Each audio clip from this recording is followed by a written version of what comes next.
let's get much more on this huge story then. Before we talk about the night's 2 Premier League games, Anton Ferdinand, we're watching West Ham against Newcastle. Clinton Morrison, we're watching Manchester United against Brentford. Good evening to both of you. Never a quiet day at Chelsea this season, Clinton. No, never a quiet day, and never a quiet day here. I had to rush to get here. So if I'm a bit hot, you can see why. I was upstairs just chilling, but... Teach you to be late, won't it? No, I was here on time, at 6:30. No, but...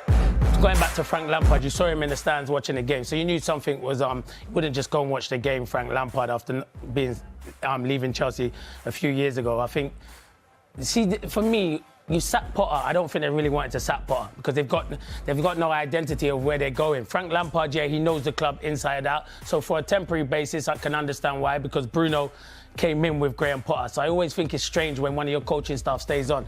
With Frank Lampard, I think short-term fix, I think it's a good appointment for Chelsea because he knows the club inside out.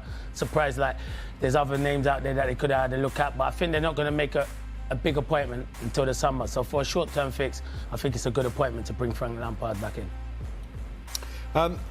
When you look at it, Anton, 4 points, 11 points off the top 4, 5 points off a potential Europa League place, a Conference League place. Is there a little bit of an acceptance maybe from Chelsea that, look, we forget this season, Frank Lampard just guides us through to the summer and we're working behind the scenes, whether it might be Luis Enrique, whether it's Pochettino, Nagelsmann, they can have a look at this squad, they can try and shape it away from the glare of having to play fixtures, and Lampard is just a hand on the wheel for the next couple of months? Yeah, I think also it could be damage limitations in terms of their relationship with the fans. You know, to bring a legend back in Frank Lampard, someone who's, you know, their greatest goal scorer, you know, who the fans love. I think it could be one of those where they're bringing him back, just try and get the fans back on side a little bit before they make another appointment in the summer. Frank Lampard, knowing him, he won't be going into this lightly. He won't be going into this thinking about, I'm just there till the summer. He'll be wanting the job again. You know, he'll be going there with more experience than he did last time. You know, and not just that, I think he knows the club better than most people. You know, and knows the way the Chelsea fans want. Do you think it's a very different club, though, from when he was there, given that the change in ownership? We've seen how different Chelsea have operated in terms of recruitment, that it might be a lot different to the Chelsea that Frank Lampard was sacked from? Yeah, it is massively different. But if there's anyone who can deal with big egos and big players, I'm sure it would be Frank. You know, he goes in there. The difference is, Graham Potter was going in there. Some players might not have known who he was. Some players might have been, okay, the Brighton manager, but what's he done?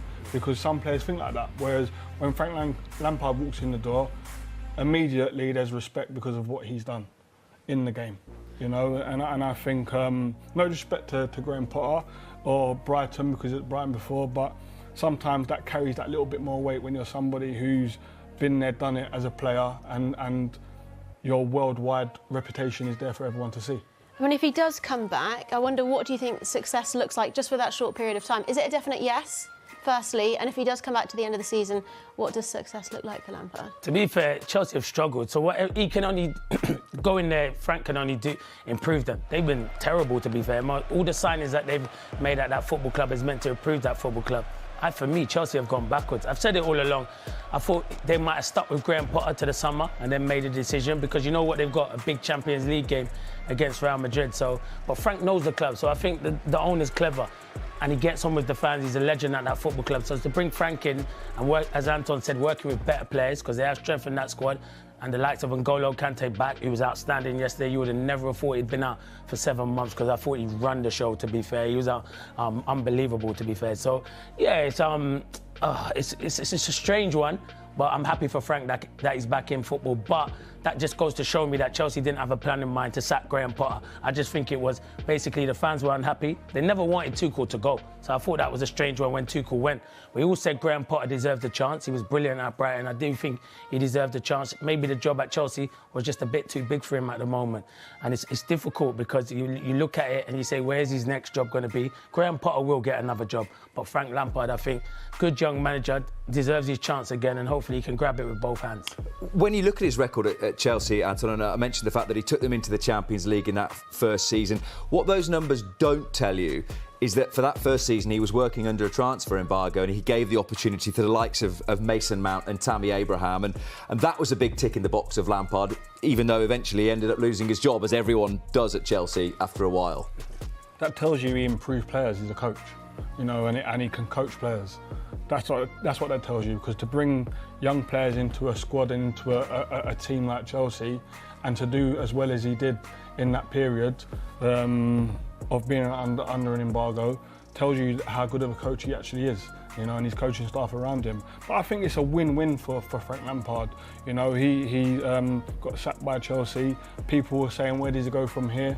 You know, he's got 10 almost like free hits in terms of pressure, you know, to go and do really well. And then all of a sudden, the dynamics for him could change. At the end of the season, people could be going, is he going to get the Chelsea job again? Or he's done well enough in the last 10 games to warrant another Premier League job. You know, so I think for Frank Lampard, it's a win-win. I mean, is he going to want to take it on a temporary basis? That's my first thought. No, I don't think. I think he will have to, because of the situation that Chelsea are in and the managers that could be up for grabs in the summer. You know, I think that the ownership will be looking at that, but they don't want to rush into a decision based on obviously what's happening this year. But knowing Frank Lampard, the way that he's a person, how determined, how driven he is, he'll be going into this thinking, okay, it's temporary. I don't really want it as temporary, but it's a win-win for me. I go in there, I do well, I'm back on the map, but better yet, I might get the Chelsea job again. Do you think that this is a decision that the Chelsea board have made proactively, Clinton, in terms of this interim manager, or is it that they're actually responding to maybe some of their top targets, saying, do you know what, I'm not going to touch this till the summer, I'm not getting involved for 10 games now, I'll have a look at the squad from a way back, and then come the 1st of July, I'll take it and it'll be my team? Yeah, 100%. I don't think Frank Lampard, and you'll know that he wasn't the number one choice. I think there's a lot of people probably they had out there who they were interested in. The likes of Nagelsmann, he's out of a job, but probably he wants to wait at the moment and don't want to commit himself to anyone because he knows there's other jobs on the line. So just have to wait and see. Listen, let me tell you something about Chelsea. They haven't had the best of the season. It's a big football club. It's an owner that's really ambitious. So if Frank Lampard goes in there, and Anton's correct, and does a brilliant job, why can he not get the job come the end of the season? Maybe he's not their number one target now, but he's got it for 10 games. He's got 10 cup finals, and if he does well, you just never know. Because let me tell you, a lot of Chelsea fans were disappointed he got the sack, because he's how much of a legend he was at that football club. They thought he was harshly treated, and they were disappointed. He went to Everton. Yeah, we know it didn't work out at Everton, but he done well when he did keep them up in the Premier League. It was a hard job that he did, and he done ever so well. So it's a big job for Frank Lampard. I wish him well. Do you not think, though, Clint, like, from a different perspective, if you was to get a manager in now who you really want, they've got 10 games to actually assess the squad. Yeah. You know, I would look at it like that as an owner. I'd be looking at it going, let me give it to someone that I really want. Let them assess this squad for the next 10 games. And then let's go into the summer with a real plan of action. But the managers might not want to do that. They might think, I don't want this mishmash for 10 games where I could lose 5 and then suddenly I'm all under pressure, but I'm quite happy to take it in June or July. Of course, but if it's spoken about and things are put out in the right way, where it is said the next 10 games really is to get a feel for it. Get a feel for it, look at the squad, and that's vocally put out there in interviews. I think that'll be the best way to go. I think that'll be the smartest way to go, is go in there and go, I'm going to look at it, this is what it is, 10 games, players are under pressure, you better make sure that you're good enough to make sure that you're in my plans for next season. If not, you're out the door. And I think that for a club of Chelsea's stature, I think that would have been the best way to go. Can Frank Lampard win the Champions League for Chelsea, Clinton? Let me tell you something, even if they... No, you know what, I can't say. I was going to just write Chelsea off completely. When Tuchel came in, no one thought Chelsea could win the Champions League. He's got the squad to go and Roberto Di Matteo won the Champions League. That's what I'm trying to say. Yeah. He definitely has got the squad to do it. The worst thing is he's got Real Madrid, who people can say they're not doing well in La Liga. What Real Madrid do is they turn up in the Champions League and they're serial winners. But you know what? You overcome that, then you've got Man City and Bayern Munich. You're going to have to do it the hard way. But why can't Chelsea go and do it? I'm not writing Chelsea off. I think they've got a great opportunity because, as I said earlier, it's a free hit for Frank Lampard. Imagine if he goes and wins the Champions League. What happens then? It's a different conversation at the end of the season.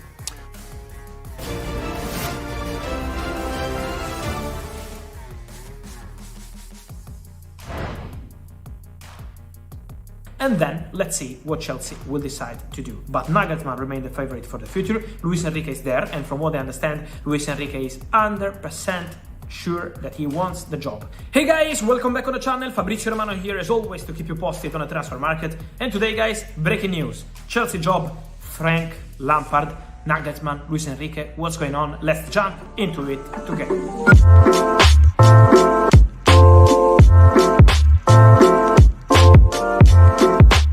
And so guys, we have a breaking news for Chelsea, and yes, Frank Lampard, yes, that Frank Lampard, the Chelsea legend, is close to become the new caretaker manager for Chelsea, so until the end of the season. But what's going on and why that happened? So we know that Chelsea on Saturday night decided to fire Graham Potter to go for a different coach, and they had conversations with some managers in the last few days, not with Roberto De Zerbi, not with Luciano Spalletti, not with Mauricio Pochettino, for example, and also with Ruben Amorim. He's appreciated, but he's not leaving Sporting now, so the situation was quiet with these managers. But we know favorite candidate Julian Nagelsmann, he remains one of the favorite into the board. They really appreciate him, but also Luis Enrique. Luis Enrique was in London on Wednesday morning together with Ivan de la Peña, former player, big friend of Luis Enrique, who is now an important agent, also representative of Gavi and many other players, and now he's representing Luis Enrique in the negotiations. So what's going on? Chelsea had conversations with Nagelsmann to discuss about the long-term project, and the impact was very good, very positive, but also conversation with Luis Enrique, who prepared something to explain Chelsea his idea for present and future. So both of them had approaches with Chelsea. We know that the race is still open because Chelsea decided to take some time. This is the idea of the owners, this is the idea also of the board, to speak again a new round of talks with Nagelsmann, with Luis Enrique, and let's see if other candidates will join them in the race to become the new Chelsea manager. But also important to say that at this stage they had no conversation at all with Roberto De Zerbi, no conversation yet with Mauricio Pochettino, who is free. But let me clarify that for De Zerbi the clause is not valid during the summer, during the season, just during the summer. And then let's see what Chelsea will decide to do. But Nagelsmann remains the favorite for the future. Luis Enrique is there, and from what I understand, Luis Enrique is 100% sure that he wants the job. He wants to go to England and he wants to try an experience in the Premier League, so he will be happy to become the new Chelsea manager. But Chelsea called Frankie Lampard representatives during the afternoon. And why? Because they think that having a caretaker manager right now could be a good idea to give a shock to the squad and take some time to speak again to these managers and decide who is the right man for the long-term project. They know that they can't miss this choice.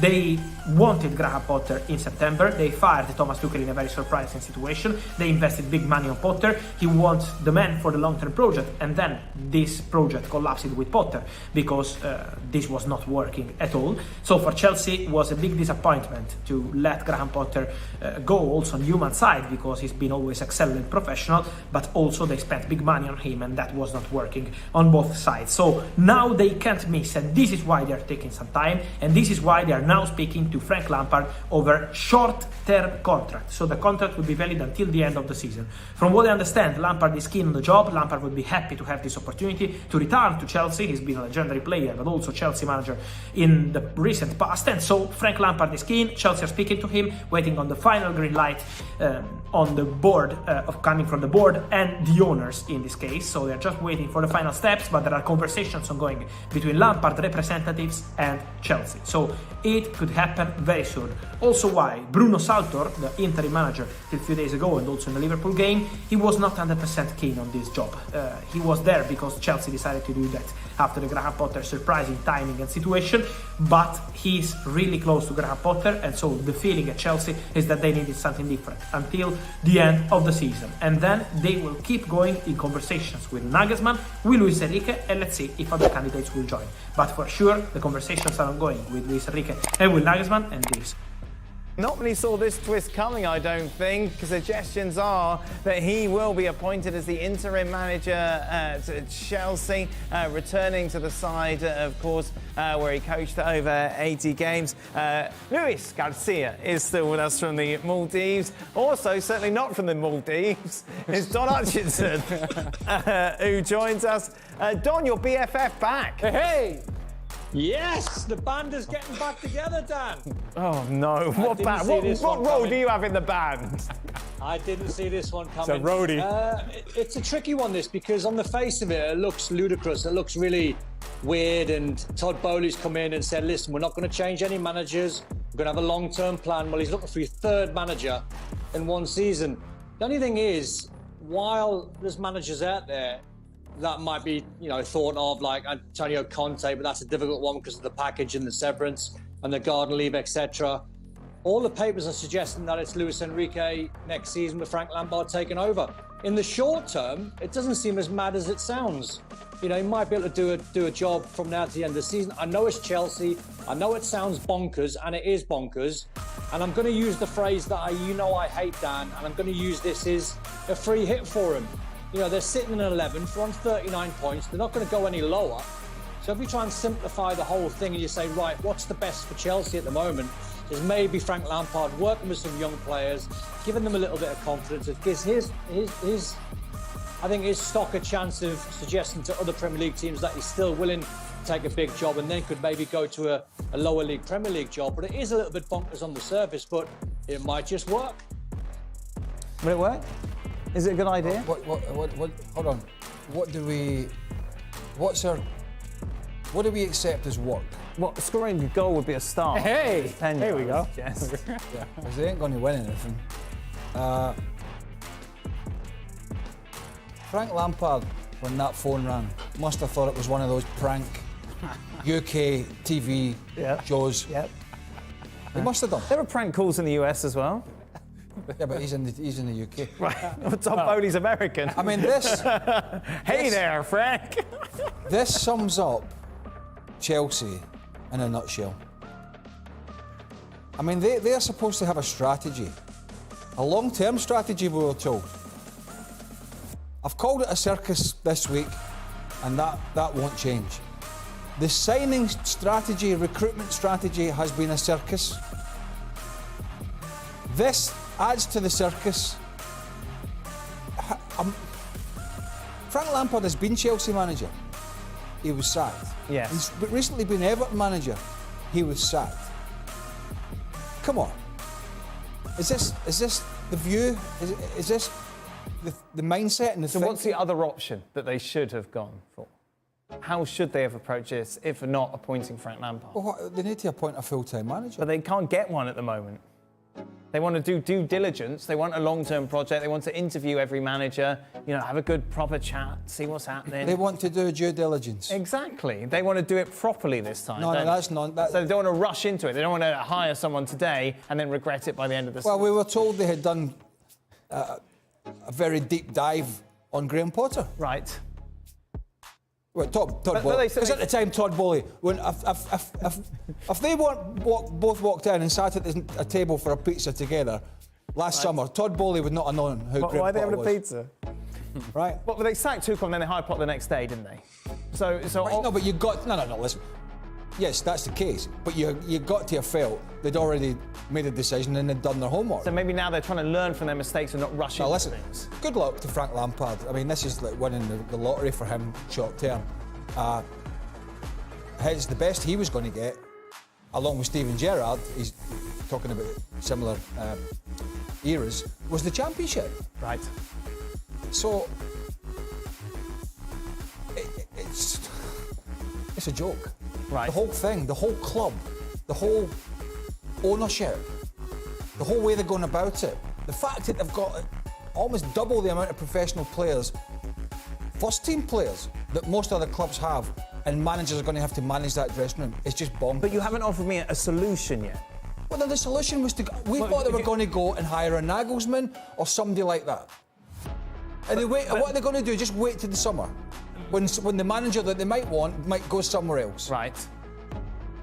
Well, I don't understand. Like, how committed is the manager? Maybe they can't get these big names, this Luis Enrique. Well, what's wrong with the people that were... The guy that was in charge Bruno. For the weekend. Right. And other people that are within the club. Well, because maybe they feel that Frank Lampard's more of an inspiration because of what he's done and what he... Well, he wasn't that much of an inspiration because he got sacked at Chelsea and he couldn't inspire Everton. Well, maybe I've got nothing than Bruno. I've got nothing. Look, this is another classic case of we'll just bring somebody back in to appease the fans. Right. See, this is Bowley and his cronies. They're appeasing supporters now to a certain extent. The strikers couldn't hit a barn door from 5 yards. They can't defend. They're losing goals. They've got first-team players on fortunes that can't even get near the game. The crowd are restless. They've got one big thing to play for, and they're playing Real Madrid, so that ain't going to last long. So the natives are extremely restless. So what can we do? oh, let's bring in this and we can all sing Super Frankie Lampard again. Don will be Do you know leading what I the mean? chant. I mean, it is such short-term thinking from a club that are absolutely spending millions on players. So who is going to be their long-term coach if indeed Lampard comes in interim? Well, reports today that Luis Enrique flying to England for an interview. That puts him at 2-1 according to the bookies. Nagelsmann at 11-4. Luis Garcia, of course, with us, knows Luis Enrique well. Who's put Bruno Saltor in there?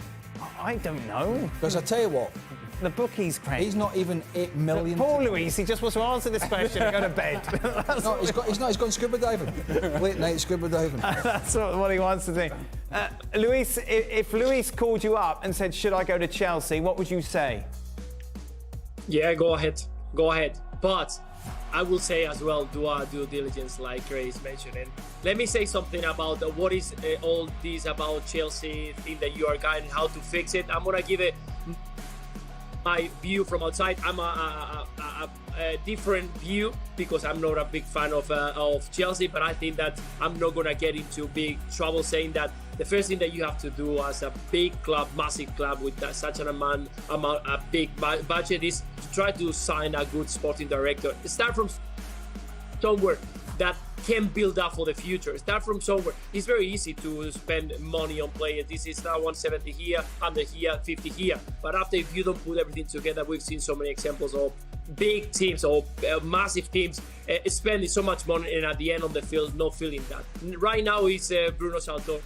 I had the chance of knowing him for quite a long time. We got the pro license together, and I know that he is a very professional. You're not gonna go higher. You're not gonna go further down in the table. So why not keeping this player and start building from the future? Start building from next year. Probably you're not gonna get in Champions League. If you bring Lampard, you're going to start thinking about putting pressure to the players, putting pressure to the manager, knowing that he's not going to stay in the next year because you know that you're going to try to fight. Why don't build up a house from the base instead of from the roof? I think that they need to consider start putting this club in hands of people who knows football, know who are fans about football, know who are just thinking about the club and the history and everything. No, thinking about we have to build a project for this team in the long term, 10 years term, because if not, you're going to continue spending money. 1 year is going to be good, but the second one is not going to be good because at the end, it's about the connection of the players.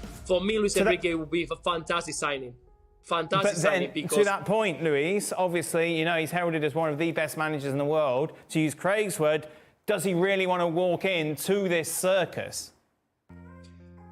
I think if he walks in, it's because he's going to bring a project. Definitely. He's not going to jump in and say, okay, give me the players and I'm going to try to do my best. This is a manager who knows exactly what is football. He's been one of the top players for Spain international. We all know Real Madrid, Barcelona with the national team, but also his character is very special. He's very honest. He's a hard worker. He's coming with a fantastic team. He knows the Premier League. He knows La Liga. He knows Europe because he's been signing players, he's been following players. And I can tell you that he's not going to jump on into the next job just thinking about, okay, I'm going to be here. And okay, if you want to kick me out after two years, that's fine for me because the only thing that I want is just to get the results. It's going to come with a big project. It's going to come with a structure for the academy. It's going to come with a structure for signing players with a fantastic scout team. That's the way that you build something for the future. That's the way you build a project. You don't build a project just signing a manager and expecting the results in just 6 months. Well, he won't, but 1 second, he won't get that. That's what I was going to say. Do you give him the keys to the castle? No. And just say, go. Well, they're not going to do that because they've already brought in 2 sporting directors. Right. Paul Winstanley and somebody else. I'll be honest with you, I wouldn't know them if they popped up as a crouton in my soup. Lovely. To be quite honest with you. Yeah. And Graham Potter is probably at home cursing blind about it because they were just going out and putting players on a conveyor belt and they were just coming in every day during the transfer window. And I know sporting directors go out and sign players and you know, find players that they want and all that, but you've got to have a process along with what your manager wants in terms of the time frame of players coming in so that you can manage them. So if Luis Enrique comes to the club thinking he's going to get carte blanche over an owner who thinks he knows a bit about the game, Todd Bowley that is, and his other mate Igbali, and then 2 sporting directors who are probably having, at the end of the day, see who's the most powerful, who can get the best player to come in, and who looks the best, then it's a difficult scenario, particularly with the size of that squad. So I think you have to be careful, particularly at this club, because this club, with the ownership change, has just changed dramatically. There was a lot of people at the club who, whether we agree or not with the way it was run under Abramovich, knew their job and knew about football. And that's why Chelsea had an element of success. Now it's just a scattergun approach with all these new people in, and Luis Enrique won't get carte blanche to manage the club the way he wants. Otherwise, they'll need to sack and change all the decisions that they've made in the last 9 months. If it was as simple as choosing between Luis Enrique and Nagelsmann, who's a better fit for this situation? I would say Luis Enrique. I don't think that Julian Nagelsmann did a very good job of actually handling the spotlight of Bayern Munich and a lot of the personalities within that locker room. I don't think they quite bought into his magnificent ideas of how the game should be played. Luis Enrique is a really, really good manager, but also a prickly personality. That he is going to be the boss the moment he shows up in the locker room. And I think this team needs structure. Well, the club needs structure, but this team needs structure. And if indeed you're going to be working with 40 players, you're going to have a manager in place that is able to make tough decisions and say, nope, this guy's not for me, that guy's not for me. And the club are going to have to be able to support the decision of this manager. Because if you're thinking about the future, then you have to build on something. And that platform is going to be provided by Luis Enrique and his ideas. I think Luis Enrique is a better manager than Julian Nagelsmann, and I think it's a manager that is much more as a matter of fact. Not so much about this global ideas of the game, revolutionary ideas. No. This is how we're going to play. This is how we're going to win. We need to be very clear as to how we're going to get from point A to point B, not just philosophically wonder about those ideas. Less than 12 months into their ownership, they're already looking for a manager to come in and bail out their bad decisions, right? Yeah. What if Luis Enrique walks in and they got all these players and like the ones that signed recently on ludicrously long long contracts? What if Luis Enrique comes in and goes, "It's been a long day, been a long day."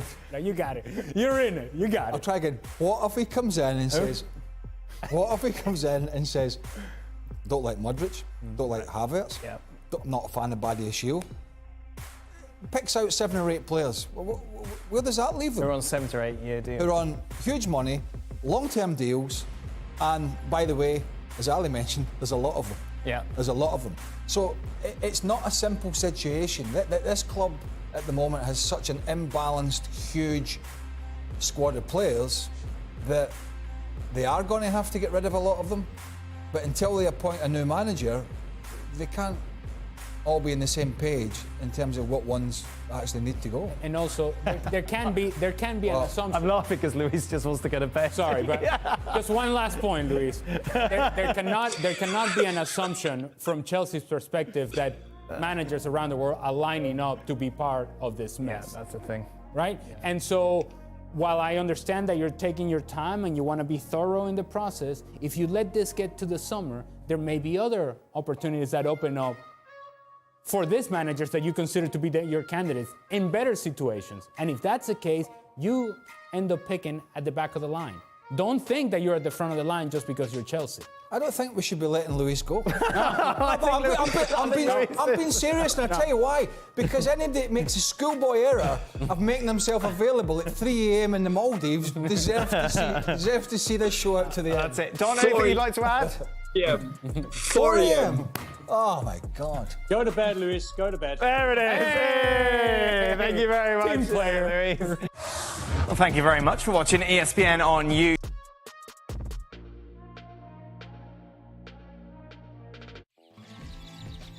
Hello, good morning, good afternoon, good night, good evening, good whatever time it is in your location. God is good all the time. Be nice to other people. Thank you so much for stopping by. If you don't mind, please like, subscribe, share. This is a small channel. We want your support. If you haven't subscribed yet, what are you waiting for? Well, the goal is to get to 1,000 subscribers today, if we can. So it's gonna just take you 1 second to do it. Click, you all done. I have some situations with my light here.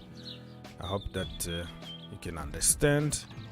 This night, and this is the time that I have away from my blue army, so I can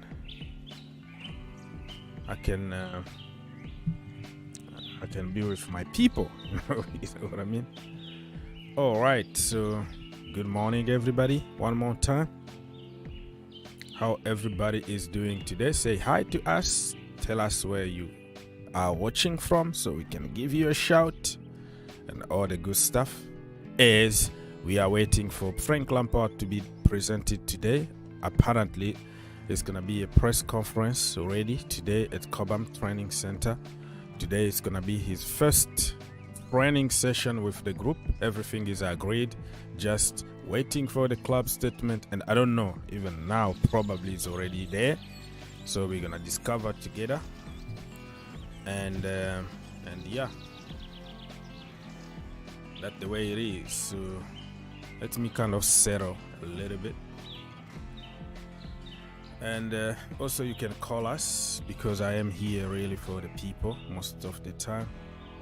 I want to hear from you. You bring your opinion. It's democracy here. Don't be shy. Don't feel bad to say what you want to say, respectfully of course, because we don't like bullies. We like people who can think outside the box and who can have a conversation, who don't think that only their mindset matter, what they say matter, and other people are just crap. No, here it's for the people. You bring your opinion, a mature opinion to discuss, not insult. That is a no here, right? So you let me pin that link again. Okay. Us here.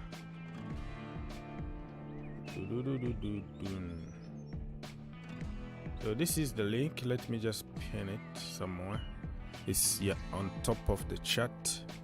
You can click that link and join us free of charge. Free of charge. Let me see. All right. Yeah, I think it's pinned properly. So this is the link for everybody to call us and have a say. So as I'm trying to settle a little bit here to double check if there is any other breaking news, still the same. Fabrizio Romano, like an hour ago, he said documents are ready and all set to be signed for Frank Lampard as Chelsea caretaker manager, just waiting on the club statement. Lampard will be under contract until the end of the season. Ashley Cole will be part of the coaching staff. We don't know yet about John Terry, but John Terry is already there anyways. He's already working with the academy, one of the assistant coaches over there in the academy, so probably he will be around the first team often without being really like a staff member of Frank Lampard, but he's already there. So we have a lot of personality and character in the dressing room, where players are looking at you and like you say something and they listen because you've been there, you've done everything for the club. So a little bit of respect and not the Harry Potter anymore, where the boys tried everything and feeling sorry for them all the time. This time is about, okay, we're going to war, we're going to win, and you are in, you are out, 2 months of intense training and try to win something. So we have like 12 finals, 10 in the Premier League and 2 in the Champions League, you know, Madrid away and home. And from there, we will see what can happen. So it's like every game is a final right now. So yeah, let me double check if there is already like a club statement or something. I'm still very slow, my people, so you have to understand. Just woke up, it's still night here, and I'm gonna have to go back to sleep again, because this time is the time that I have like quiet at home. Other people are sleeping and all that, so I'll be like sleepy and all over the place, because I have to kind of settle a little bit. Okay, nothing from the club. Let's double check from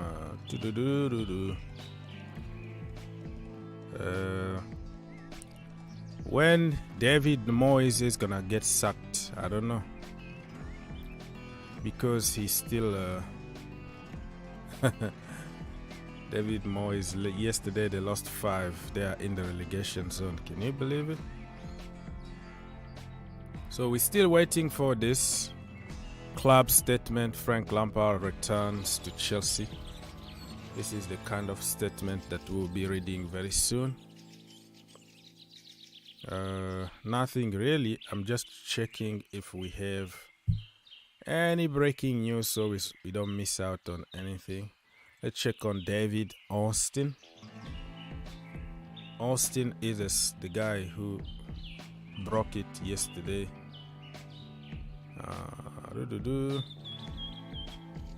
Yeah, nothing so far from Mr. Austin. Matlu, my brother, he said Frank Lampard due into... Okay. Frank Lampard due into Chelsea Cobham Bears later this morning. Okay. With the expectation he would take his first training session as caretaker manager later on. Okay. So you can tell here that people are waiting. I saw even Sky Sports already there at Cobham entrance, you know.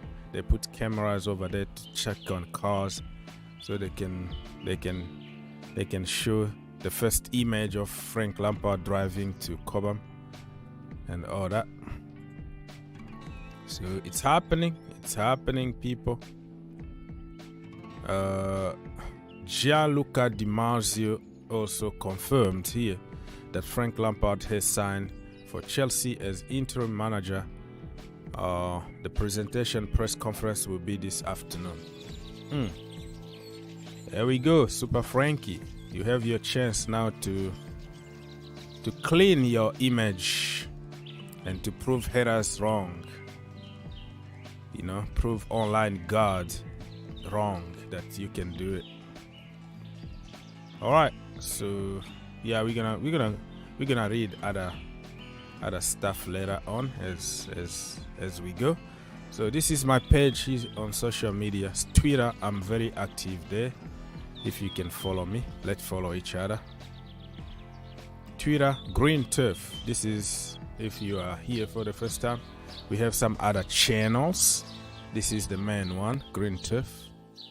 And we have also GFC, Global Fans Channel.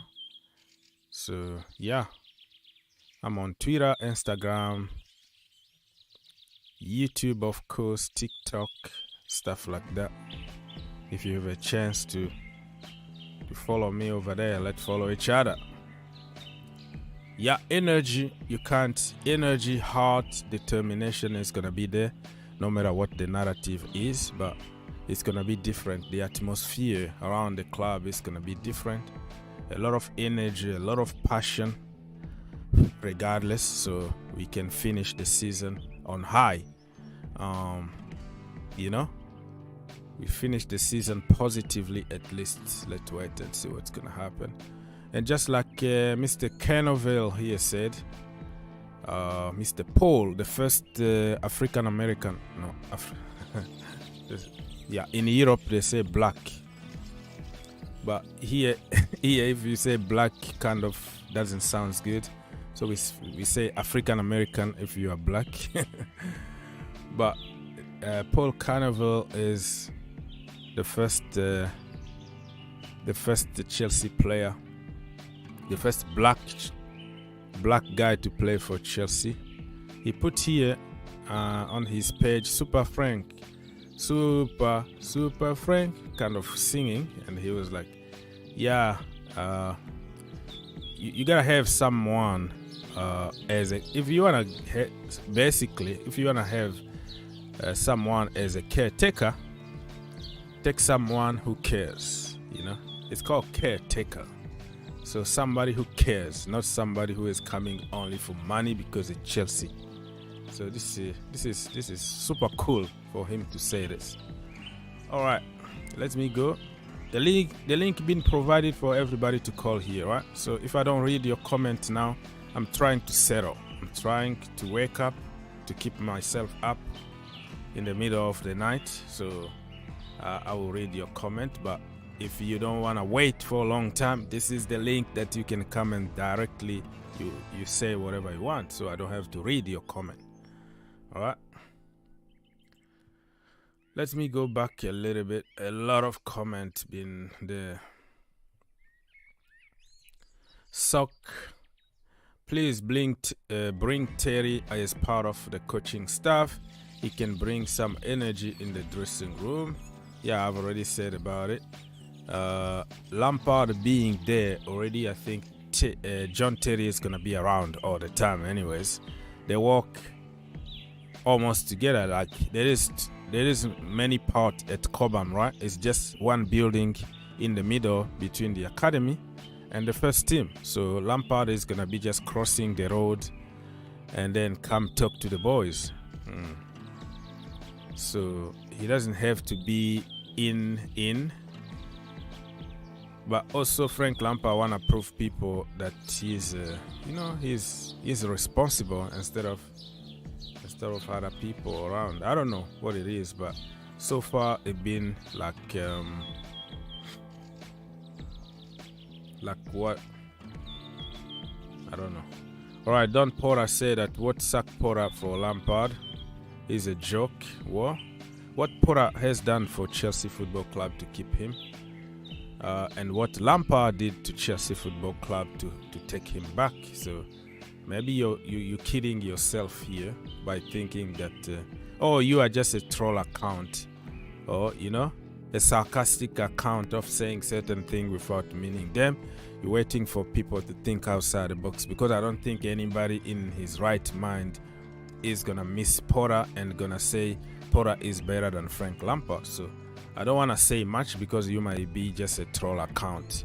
Don Porter, I don't know many people really who support Porter. Even me, the biggest supporter of Porter, who've been supporting him until the last minute, the last second, I came to the conclusion that he just can't do it. Just simple things that you expect from him, he's just not doing it. Lampard got Everton relegated. Oh wow, he found them in the relegation zone, kept them in the Premier League, and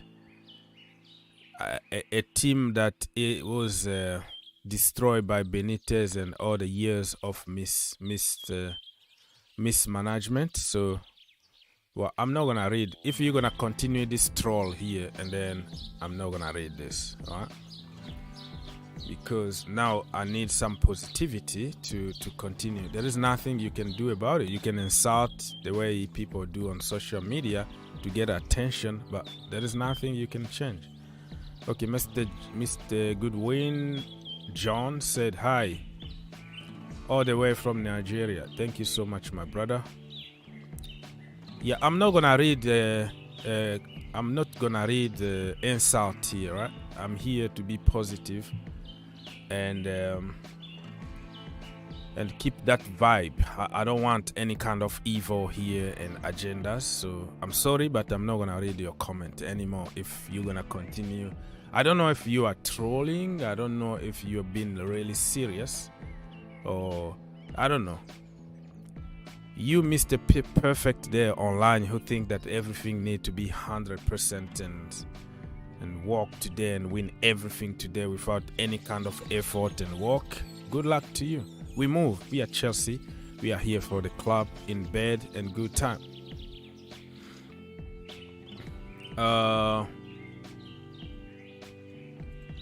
Look at this guy. I've been reading your you just like comment like 1,000 times.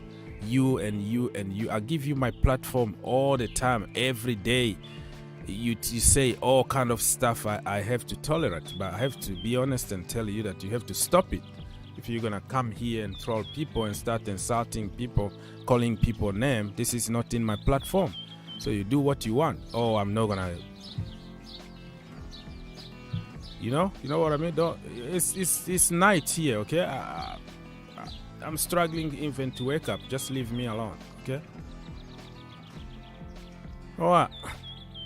Just leave me alone, or just leave altogether. Nobody really forces you to be here. I'm just telling you to be positive and not to just to start throwing some nonsense out there, making theories and narrative and insulting people.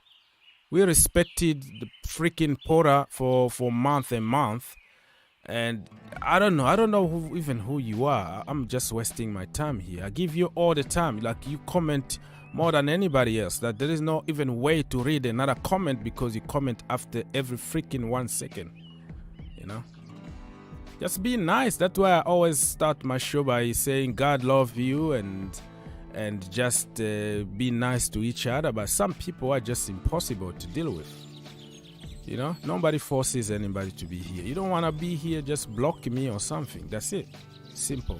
I give you the platform that just don't cross the line of insulting people, calling people names. That's what I'm saying, you know. I just want to be positive. That's me right there, okay? So you want to come back here, you come back nicely, or you throw stupidity again, and I don't block people, but I will block you because I don't want this kind of people. I don't want people to call people names.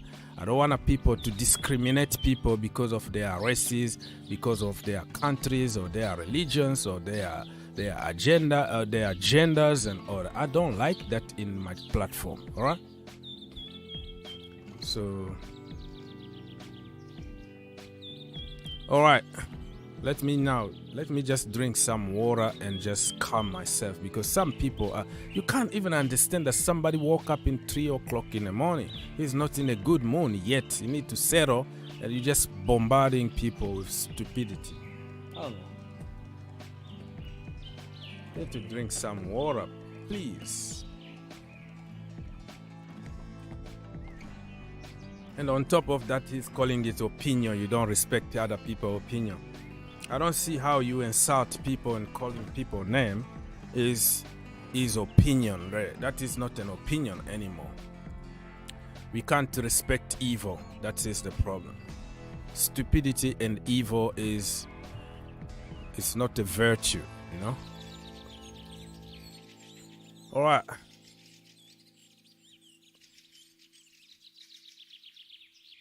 All right. Let's see what's gonna happen. Hello, Mr. Oggs. Do you think from a caretaker Frank Lampard can manage to get the job, making it second spell?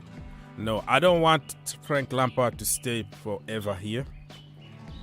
I want him just to do good and then leave the end of the season so we can get somebody else like Enrique or Nagelsmann or Ancelotti or somebody who will be there. Just to avoid this kind of people, right? Like they already have a mindset about certain nationalities, certain people, that it is impossible to make them understand that life is about up and down. You can fail and you can come back. That is part of life. And you don't have to always win. Sometimes you have to go through crisis. So to explain to those people who are like trophy hunters, they can't get it. It's just everything need to be perfect today. If it's not perfect, they insult, they attack your families, they're treating everybody around you. It's just so toxic, you know. So I don't want Lampard to go through again this kind of situation. I would like him to leave. Just go, okay? Just go. Okay, I have Herbert. I have Mr. Media. You are doing somebody's hair. And Geoffrey also is in the building. So yeah, Herbert, are you there? Yeah, can you hear me? Yes, sir. Yeah, I hope my audio is better today. Yesterday it was a bit odd.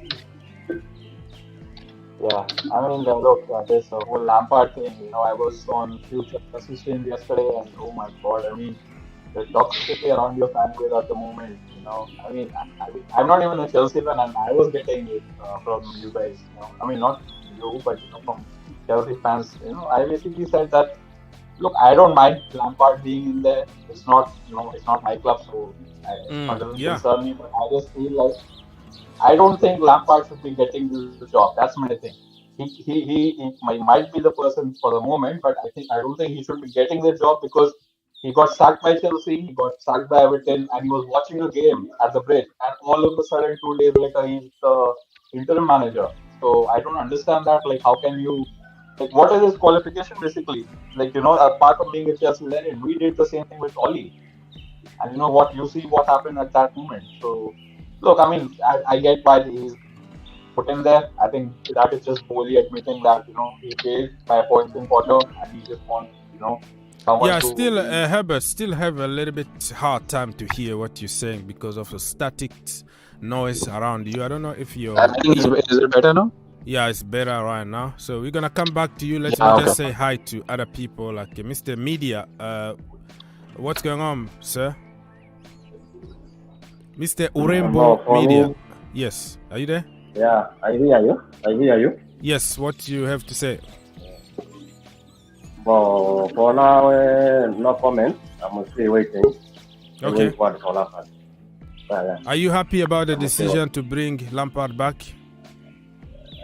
For me, I'm very, very happy. Yeah, for now, and until when he loses the first game and you turn against him and you want to kill him, right? No. I'm a believer in Frank Lampard because. Hello.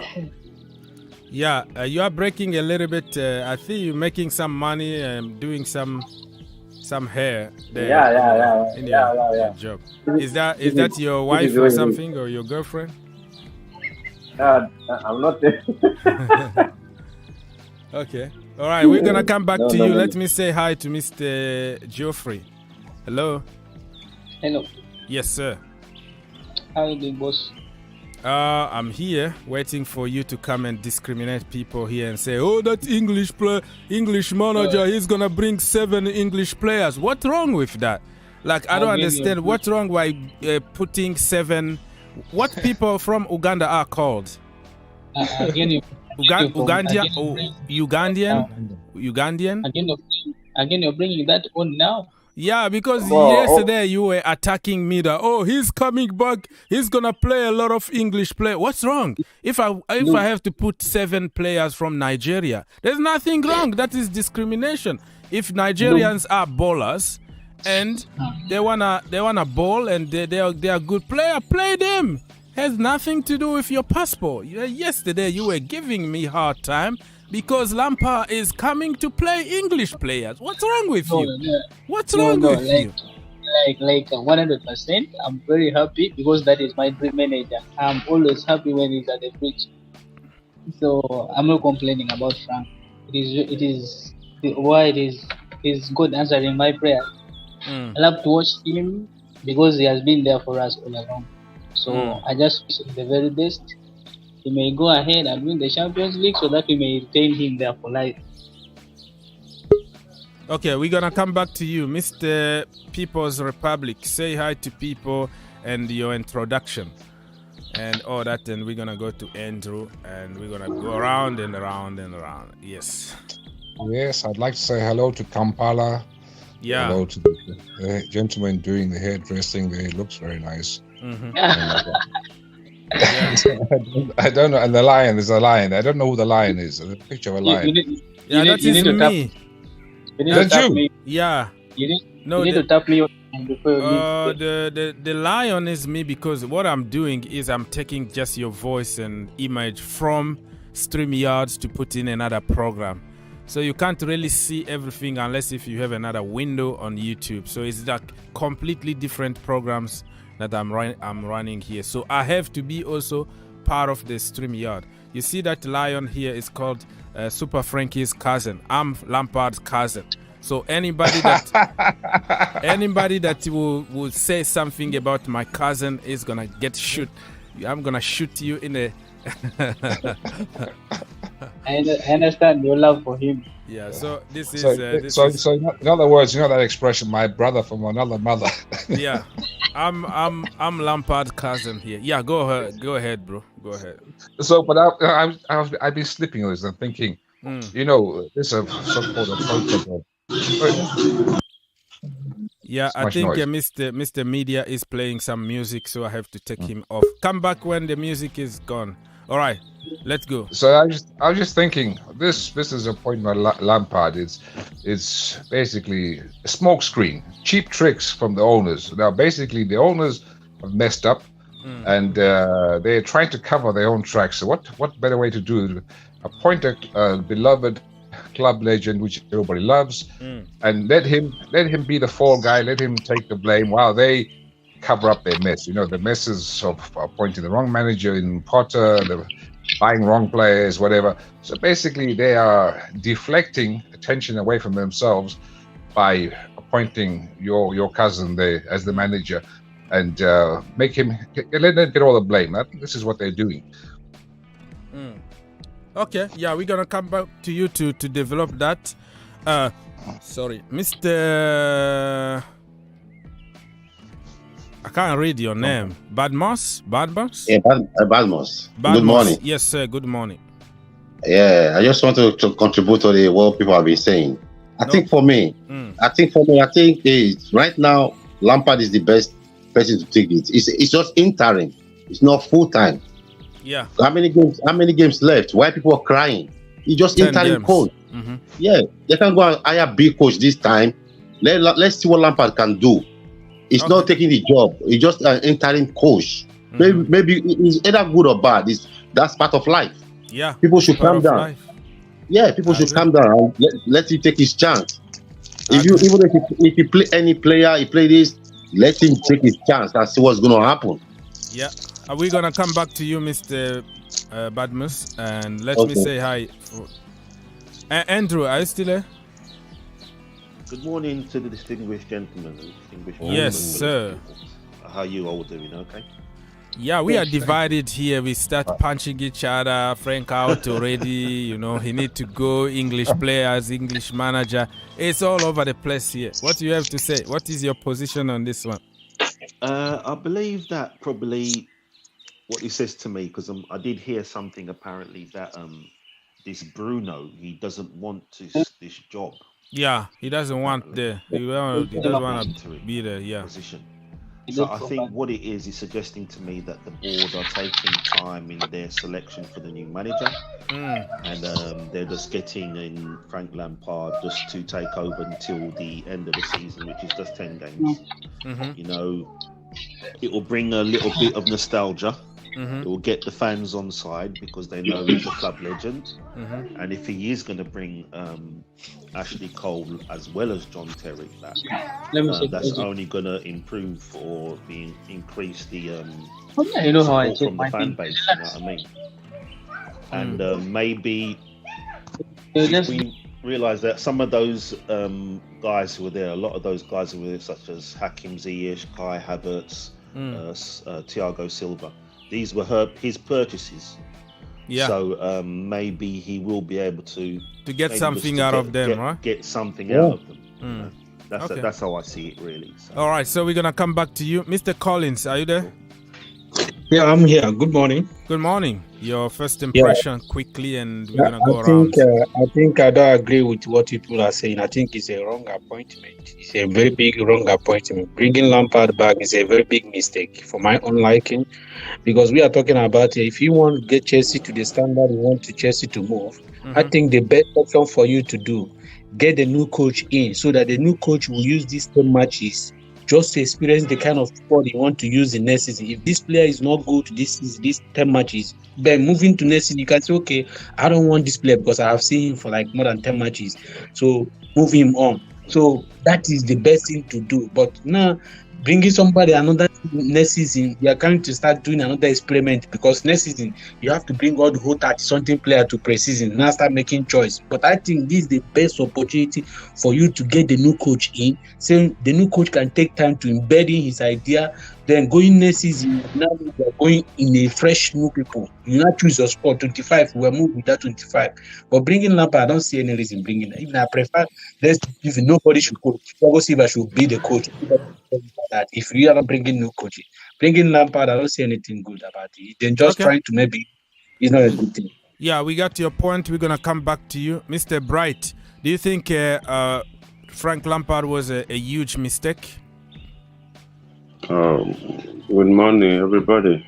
Yes, good morning, sir. Go very quickly. We have a lot of people waiting. What do you think about what Colin said, that Lampard is the biggest mistake? We should just go and hire somebody, permanently right now.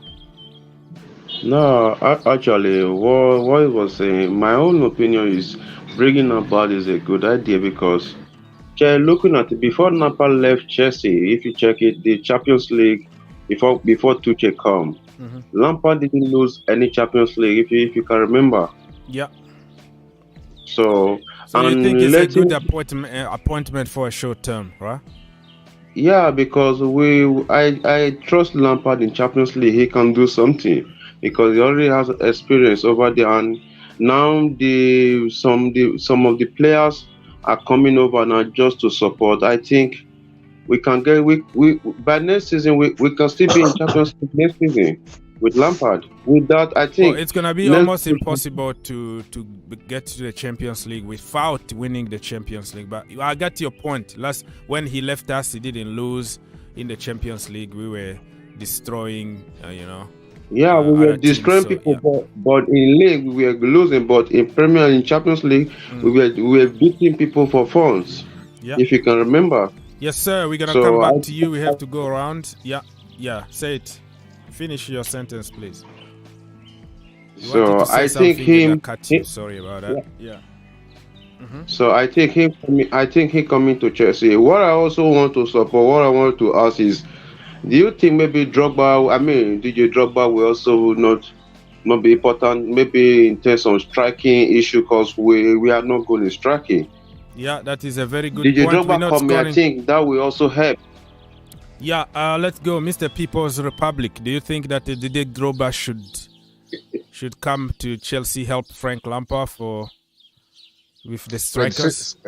As I say, since you're putting the band back together, the band, reforming the band, Terry, Ashley Cole, putting Drogba, bringing Makelele, bring everybody back to be part of the training team. But for me, this makes no sense now. Like, you put in Super Frank will bring back all the players he trusted, the ones which had given some kind of success. And you said it's temporary, so your cousin there will be there until the end of the season. He'll probably change half the team, and then the new manager comes in. Now he's got to start from scratch. He's got to sweep out all the people Frank Lampard brought in, and he's already starting at a disadvantage. So in other words, the first 10 games of the next season will be same old chaos we saw this season. So that'll be another wasted season. Now for me personally, and I'll drop a bombshell on you. Obviously, Chelsea has to get rid of a lot of players. The one missing player, which Chelsea should break the bank and go and get. Go to Bayern München and get Sadio Mane. Sadio Mane, bring him to Chelsea. That will solve all your attacking problems where we can't score goals, where we don't know what to do with the ball. Bring him in. Okay, so we're gonna come back to you. Sadio Mane, actually, before I forget, He had a very bad injury. He didn't go to the World Cup. He came back, started training, had one game or two, got a setback again, and then now he's coming back slowly and surely. The last game he was horrible, and even the journalist was asking him, when are we gonna have the Liverpool money in the team? Because I watched that game because of Thomas Tuchel and all the hypes. And after he said, like, okay, be patient. I'm coming from a bad injury. The money from Liverpool is gonna arrive. Well, that is your opinion. Money is gonna come and solve our problem. But do you think that Thomas Tuchel really is gonna accept to sell you one of his key players or Bayern Munich to do business with Chelsea? Or Mane want to come to Chelsea again when he left England and played for Liverpool? There are so many things to take to consideration here than just go and get somebody. It just doesn't happen that way. So many things need to come together in order to do something like that. All right, let me just go around. Mr. Nobody answered my question. Excuse me. The question I asked whether it's good for the Drogba. No, I haven't heard anything. Didier Drogba works with UN, works with FIFA, works with a lot of channels there in France. He want to become the FA president in his country. He's all over the world. I saw him the other day in Canada. He owns a team here in Arizona, USA. I don't really think that he's going to be ready to just come and start training at Chelsea. I don't know. It could happen, but it's very difficult for a busy man like him with a lot of work that he's doing. Charities everywhere around the world. I don't know about that, but yeah, let's hope. Fingers crossed. Let's go, Mr. Andrew. Mr. Andrew, you want to say something? Yes, gentlemen. I was just thinking as well, in regards to his appointment as well. I think what it would do, it would give us that opportunity or give the club an opportunity for more or less a reset. Because not only for the new manager to come in, which I believe is going to be Nagelsmann, but as well that they want to bring in a sporting director. And that would be, I believe they're going after Michael Edwards. So with Michael Edwards coming in, they'll be able to clear out any mistakes that was made. They'd have a clean slate where they can reset and start the campaign for the pre-season and the next season. So I think originally I was against it, but looking into it, more deeply, I think that it probably will be a good idea to. In my opinion, I believe it is a good idea to bring in. Even me, everybody. When I saw that news on social media, at first I was like, "This is paper talk," because Frank Lampard was at Stamford Bridge, so people want to make headlines. It's not going to happen, and I don't want it to happen. But at the end of the day, I don't make decisions. The guy decided to come back because the club need him, and he feels that he can do something. So, who am I? I can get mad here and say Frank Lampard out and start leading agendas, and it's not gonna change anything. The end of the day, the decision is made. So I choose to support the decision and see the positive side. For me, the negative side mostly is about abuses and about the mindset in the community. You are English, you are not good enough. It's Frank Lampard, blah blah blah. I don't want him to lose that stature of our legend. So I didn't want to see him from that perspective. But now that he's here, what do you want me to do? Support the project and find some positivity, and let's see what's going to happen. Mr. Badmus, you wanted to say something? Yeah. Bring your own topic, or you want to respond to something? There's a guy that was talking about why you bring a Lampard this time. They should bring a new coach. You can't get a coach right now. You got to do some paperwork, interview. Like the coach is going for a job. You got to bring an interview. The coach got to bring his own idea to the owner. You can't just put a new coach right away. Let the new coach going to be doing his job in the preseason. That's where the new coach coming in the preseason. He's going to do his own job at that time. Lampard should be the best guy now. As for now, he's just an interim coach. That's it. It's not going to be. It's not taking over the team. He's just an interim coach.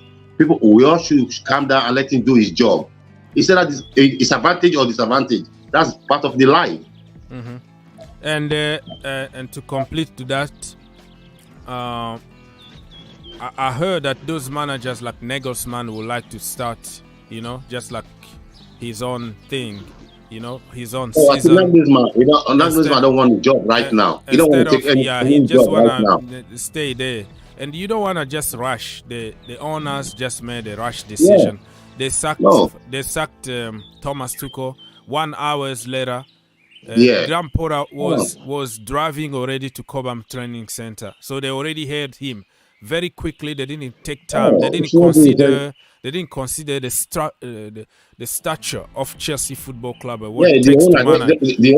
blame should go to the owner. The blame should go to the owner. They started everything first. So they made that mistake before. They don't want to just jump just because Enrique is there or Zidane or whatever is there. They have to make sure that what they are trying to build, the new structure at Chelsea Football Club, the youth system, somebody who would do what they want and also win. So I think it's a good idea for them to just take their time, go through the process and agree, find the right person for long term instead of make another mistake and sack that guy again and bring somebody else. It's gonna be like a waste of time. Yeah. If I just want to add as well that we're not going to be able to salvage anything for this season at all. I can't see it happening. The season is already gone. Yeah, it's already gone. So we'll just write it off and just start preparing correctly. Start building out the blueprint for the next season. Taking their time. They got the manager who fits the mold that they're looking for, and all together they'll make out this blueprint of the passage that they want to continue on and to develop the club. And I think once that's done correctly in the correct manner, we'll have a fantastic season next season. So I'm sorry, brother. I'm gonna let some other people come on. So I'll let you say hi to your baby. I just changed her, so she's it's part of my Blue Army now. So your Blue Army. Take care of the Blue Army, buddy. You're gonna find out. Good morning to you all. Okay, thank you so much, my brother, for helping. So Mr. Andrew was there to help the channel as always with the beautiful baby, and the Blue Army. Let's go, Mr. Upchels. I want to get some. We can't hear you. Your microphone is just like way. You sounds like Grandpa. They What's wrong? Are you Grandpa's cousin or something? The boys try everything. The boys gave everything. No, Upchels. Let's go. I hope you get the joke. Are you there? Upchels. What do you guys prefer between Nagelsmann and Enrique? Well, I don't have any choice. Let them do the job so you don't come here and blame me that, you wanted him. Look at what is happening now. Anybody there that will come, bro. I don't make decisions. So what you trying to say here? Yeah. I'm trying to say that Nagelsmann is too young. He's too young. What's wrong with being young? You're still young, as I can hear. So if you go look for a job and somebody say you don't have experience, you get rejected. You just finished college. How am I going to have experience if you don't give me a chance? So I don't understand why Chelsea fans who are relatively very young, they are against all the young people, even the academy. Get rid of the academy. Not good enough because of your age. Not good enough those English players and academy. But you're still young, brother. Listen, when you finish college and you go out there look for a job, you will see the same experience where you're gonna when you're gonna get rejected all the time or you don't have experience. And what's experience mean? The guy is in the business for more than 6 years. He worked since the age of 28. What has he won? 28. A lot of trophies. He won with Bayern Munich.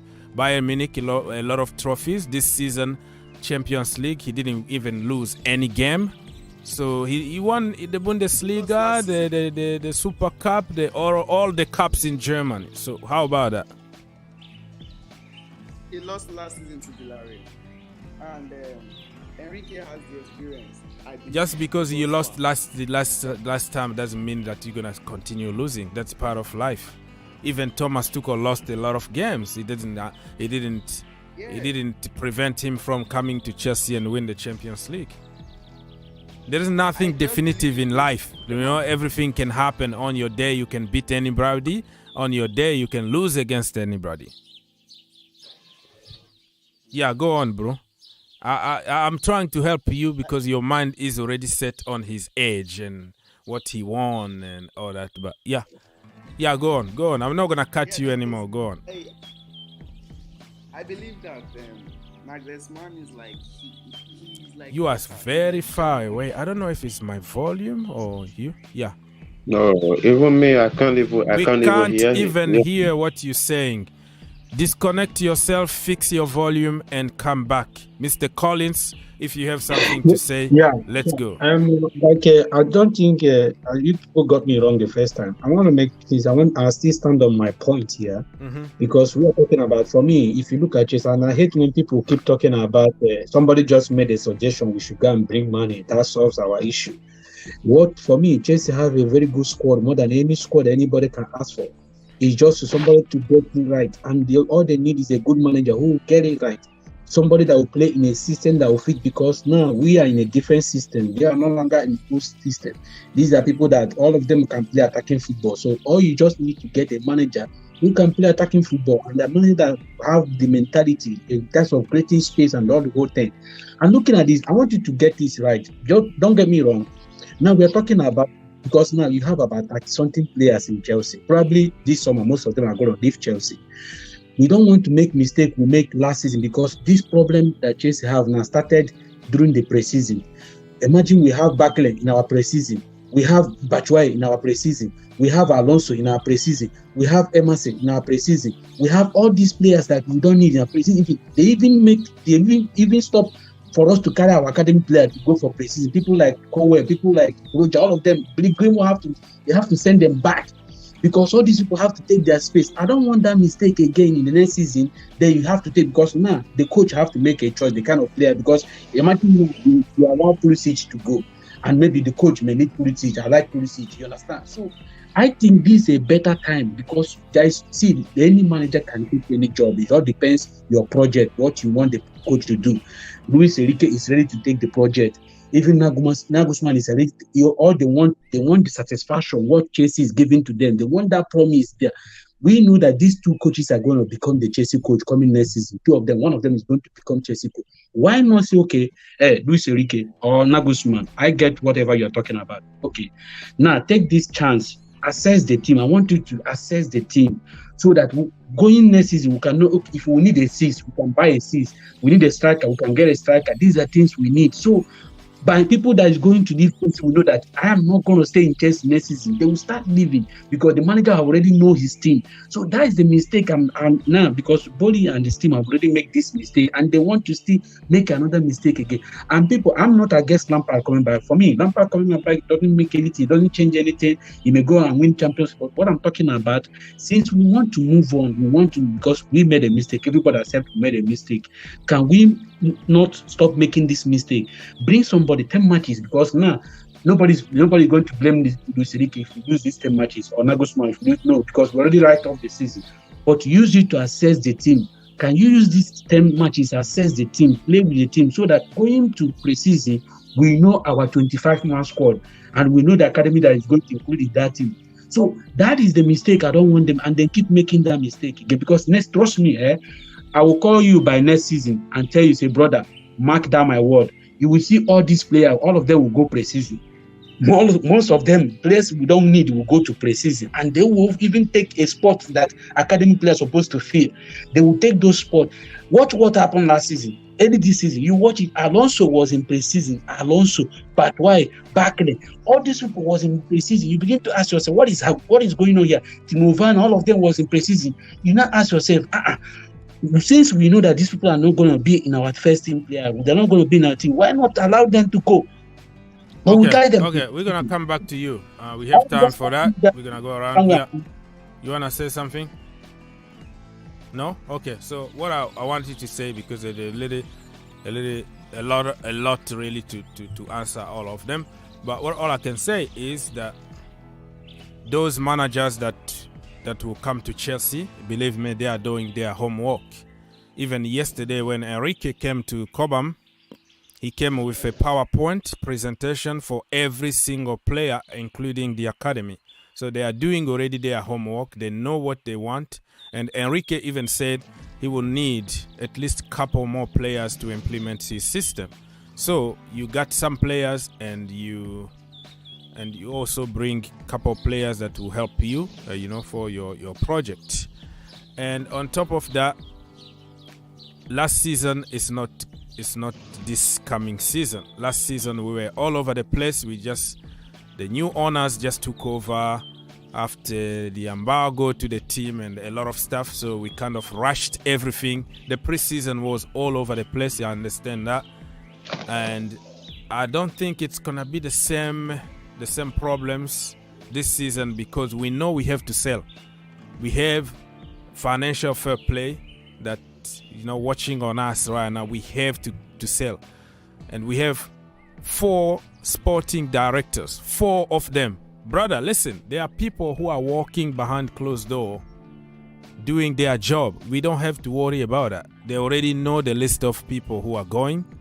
They know the people who don't want to even be there. ZH don't want to be there. Pulisic don't want to be there. Aubameyang don't want to be there. And the people like Kalim Hassan-Odoi or even Mason Mount, or even so many of them. So I don't think we should just be like guessing what could happen and what should happen now. And those interviews, they can't, like I said, they can't just go and hire somebody out of the blue because he's out there. Because we need a project manager and also a winner. So if somebody is coming, I want this, I want that, and don't want to work with all the youngsters that we bought all over the world, and then no matter how good you are, you're not going to get the jobs. So they have to make sure that this interview process is going to go the right way. And only... Sorry to interject him, but I want to cut this off because there's something he said here that really got my attention. You talk about people that is working in Chelsea, the board is people that is working in the board. That shows you that they don't have a plan, because if they have a plan, they really want to sack Potter because they know that Potter is not working. So for 3 weeks now, for more than 4 weeks, because after Southampton game and Tottenham game, everybody knows that this project is not working. So since you know that this project is not working, what have you been doing behind the scene? What have you been doing all this while? Because you are not focusing on what you know why I like Abramovich system. When it comes to Abramovich in Chelsea, before they act, they already did their homework. Before they make any decision, they already have the solution already waiting for them there. So, and that is why they are successful, because they are very good in making decisions. Before they make any decision, they make sure that they have the standby solution there. But for more than 4 to 5 weeks now that these guys know that Potter is not working, why are you not interviewing all these coaches? Why are you not bringing people, try to get the ideas and all this, so that you are acting like listen, bro, you are acting like a fan. I understand the sentiment. That is sentiment. This is a business decision you are making here. You just don't give up on something that you believe out of the blue because you fail. You can fail in school, you can fail in business, it's okay. But the most important is to correct the situation. It's too late to even think about that. Just don't think that we, the fans, we are more intelligent than those billionaires. They know what they are doing. And Abramovich is not the same as this project. This is a completely new project. Those people just took the job like recently, a few months ago, and you just don't give up on your kid just because he did some. Like I don't want to even develop too much, but we have just to be quiet. Just because they didn't sack him 6 weeks ago doesn't mean that they made a huge mistake, because it was already there. We already lost everything. So they were waiting for the right time, and the right time is probably now. So I think we should just focus on what we can do now instead of everything that they are doing is bad, because we are talking as fans and they are talking as owners and as responsible. So Mr. Bright, what you have to say? You want to bring something on the table? No, Mr. Bright, you can't even No, talk. so I will. You have a lot of background issues with your microphone, so I'm not gonna let you. I know very well. I know very well that they are pleasing people, that they know what they are doing. I'm not talking as a fan. I'm talking as in I'm being very realistic here now. For me, I love when these people took over Chelsea because I love the project. This is the project I really want because all this multi-club of 18, I want it in Chelsea. I want them to succeed. But the way they go about it, there's a difference that you like something, but you don't know how to go about it. So somebody can present all the whole thing, but that person don't know how to achieve it. That is the problem they have here. They have every good thing working for them, but the most important thing, do you have the idea to achieve that thing? That is the problem they have. For me, when people talk about Chelsea, when people talk about the players they are buying, they don't know the player. For me, anybody that is talking that place is making mistake. For me, every player that these people purchase is a very good player. All of them are going to make it in Chelsea. You're not going to see any one of them flop. They are going to make it because they know they bought them with data. They know the kind of people that are going to fit to the system. All they need is a manager who's going to guide them, somebody that can put them through. Because when you go and appoint Potter, because you went and appoint Potter, for me, the first day they appoint Potter, I know that it's going to be a failure. It's going to be a failure because this is not the kind of person to. Chelsea is not Brighton. Brighton can lose 6 matches, everybody will cool. It's not Chelsea. So Chelsea will all based on result. As you are going to beat them, the team. Like the one for me, I want Luis Enrique to become Chelsea manager. I have my reason why I want him to become Chelsea manager because he fits into that project. He can bring in the youth. He can also progress you as where he's doing that project. You will see the progression in the team because he likes to play the young as well. He likes to bring the old as well. So for me, he fits into every narrative that Chelsea want to do. And this guy already said, okay, I will do this job. Give it to me. I'm going to do it. We know that I'm going to do it. Now, can you use these 10 matches? We are also okay. Luis Enrique, use these 10 matches. Assess this team. Just assess it because that is what every right-thinking person will do. Assess it because now the season is over. Everybody knows it's that. But use it to know at least. It will also help Luis Enrique to also embed in the system. My friend, and also in the contract. Try to go straight to the point and we pass to somebody else and we come back to you. You are repeating the same thing.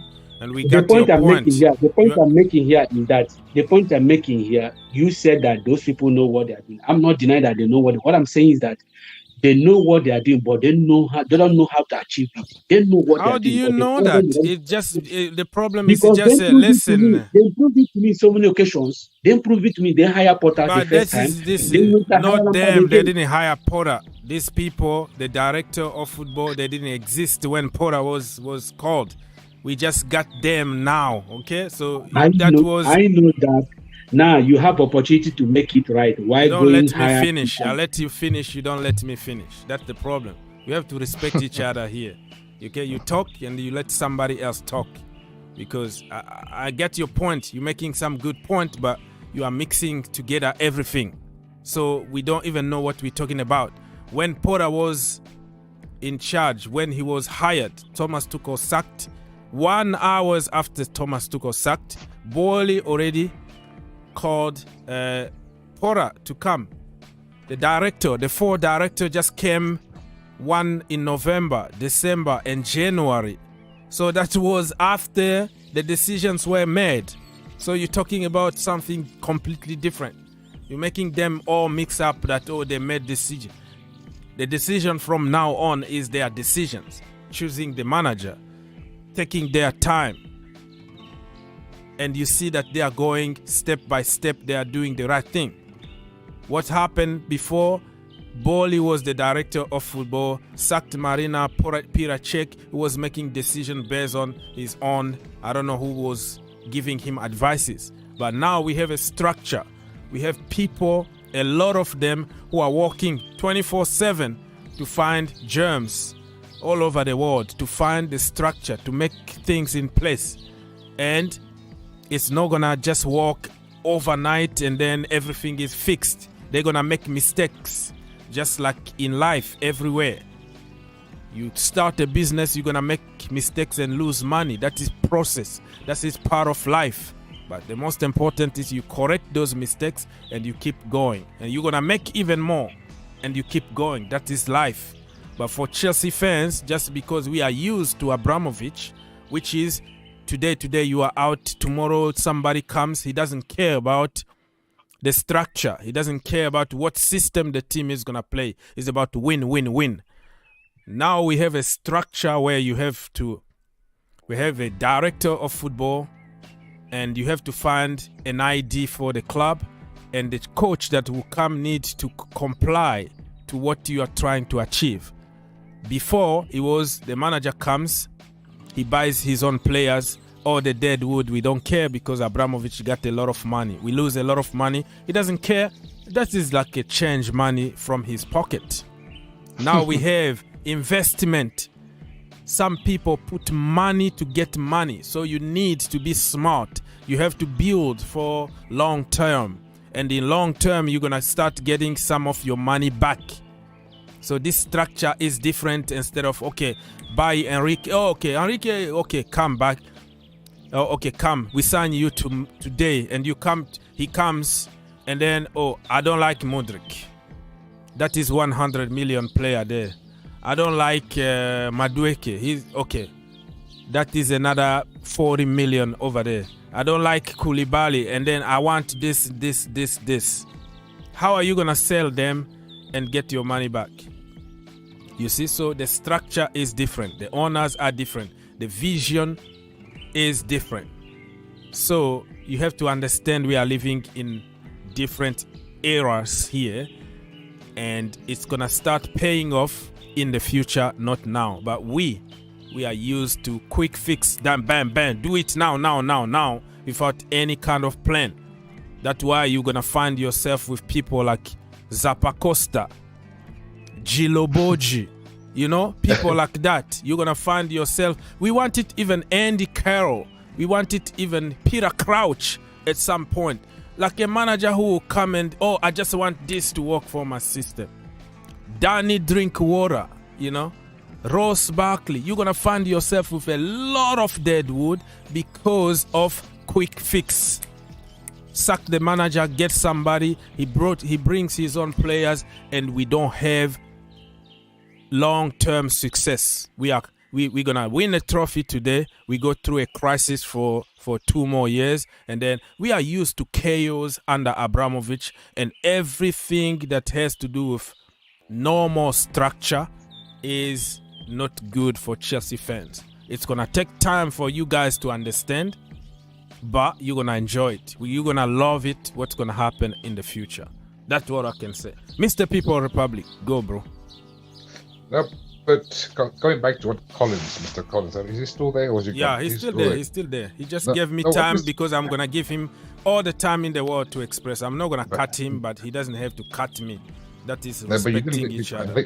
You didn't let him finish. But basically, what he was saying that he believes that if Enrique should get this job, he should have got it now, not end of the season. So basically, these last 10 games will be like an extended preseason. So we have 10 games to check out the squad he has, which he wants to keep, he wants to get rid of, he wants to sell. In that way, they have when it comes to the next season, they're already ready to go. Everything is, he's got the squad ready, he's got the players ready, he's got rid of the deadwood, and he's got his troop, and he's already implemented his system.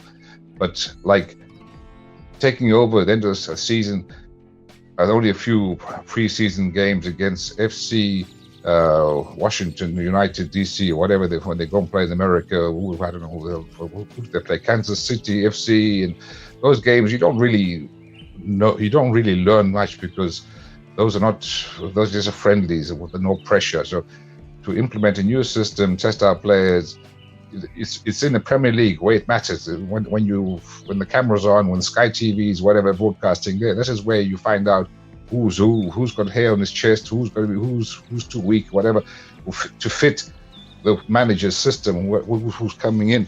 So this is why I have nothing against your cousin Frank Lampard there. Hey, it's a romantic story and all that nonsense there, but long term, it doesn't make any sense whatsoever, because it's basically you're tying the new managers' hands and feet before he even gets a chance to. I don't know what you think. This is how I was thinking, but Yeah, he got which a people point, but the problem I tried to implement here, he got a point. Oh, that I understand. You need a man. Even me, I was pushing for Nagelsmann or whatever was going to come. Give him a job, so he can use this as his preseason plus the normal preseason.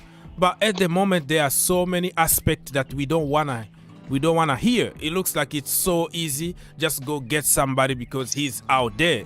But what I'm trying to say is there are so many details in the contract and what the manager is demanding. Then you can't just go there because somebody is there and throw yourself and give everything. This is what we did with freaking Pora. Okay, he's good. He's doing good with Brighton. He got a release clause, 21 million. Bam, bang, bring him, and we have this. And you bring Enrique. Even on paper, he looked perfect. He's gonna win everything. He's a winner, but you don't know what his demands are. The guy is demanding his own players. Probably he's gonna demand Chelsea to get rid of some expensive players, or he's not gonna use the youth and his coaching staff. Remember, don't forget his coaching staff. Yeah, he might have a lot of demand there that Chelsea are okay. Wait a minute.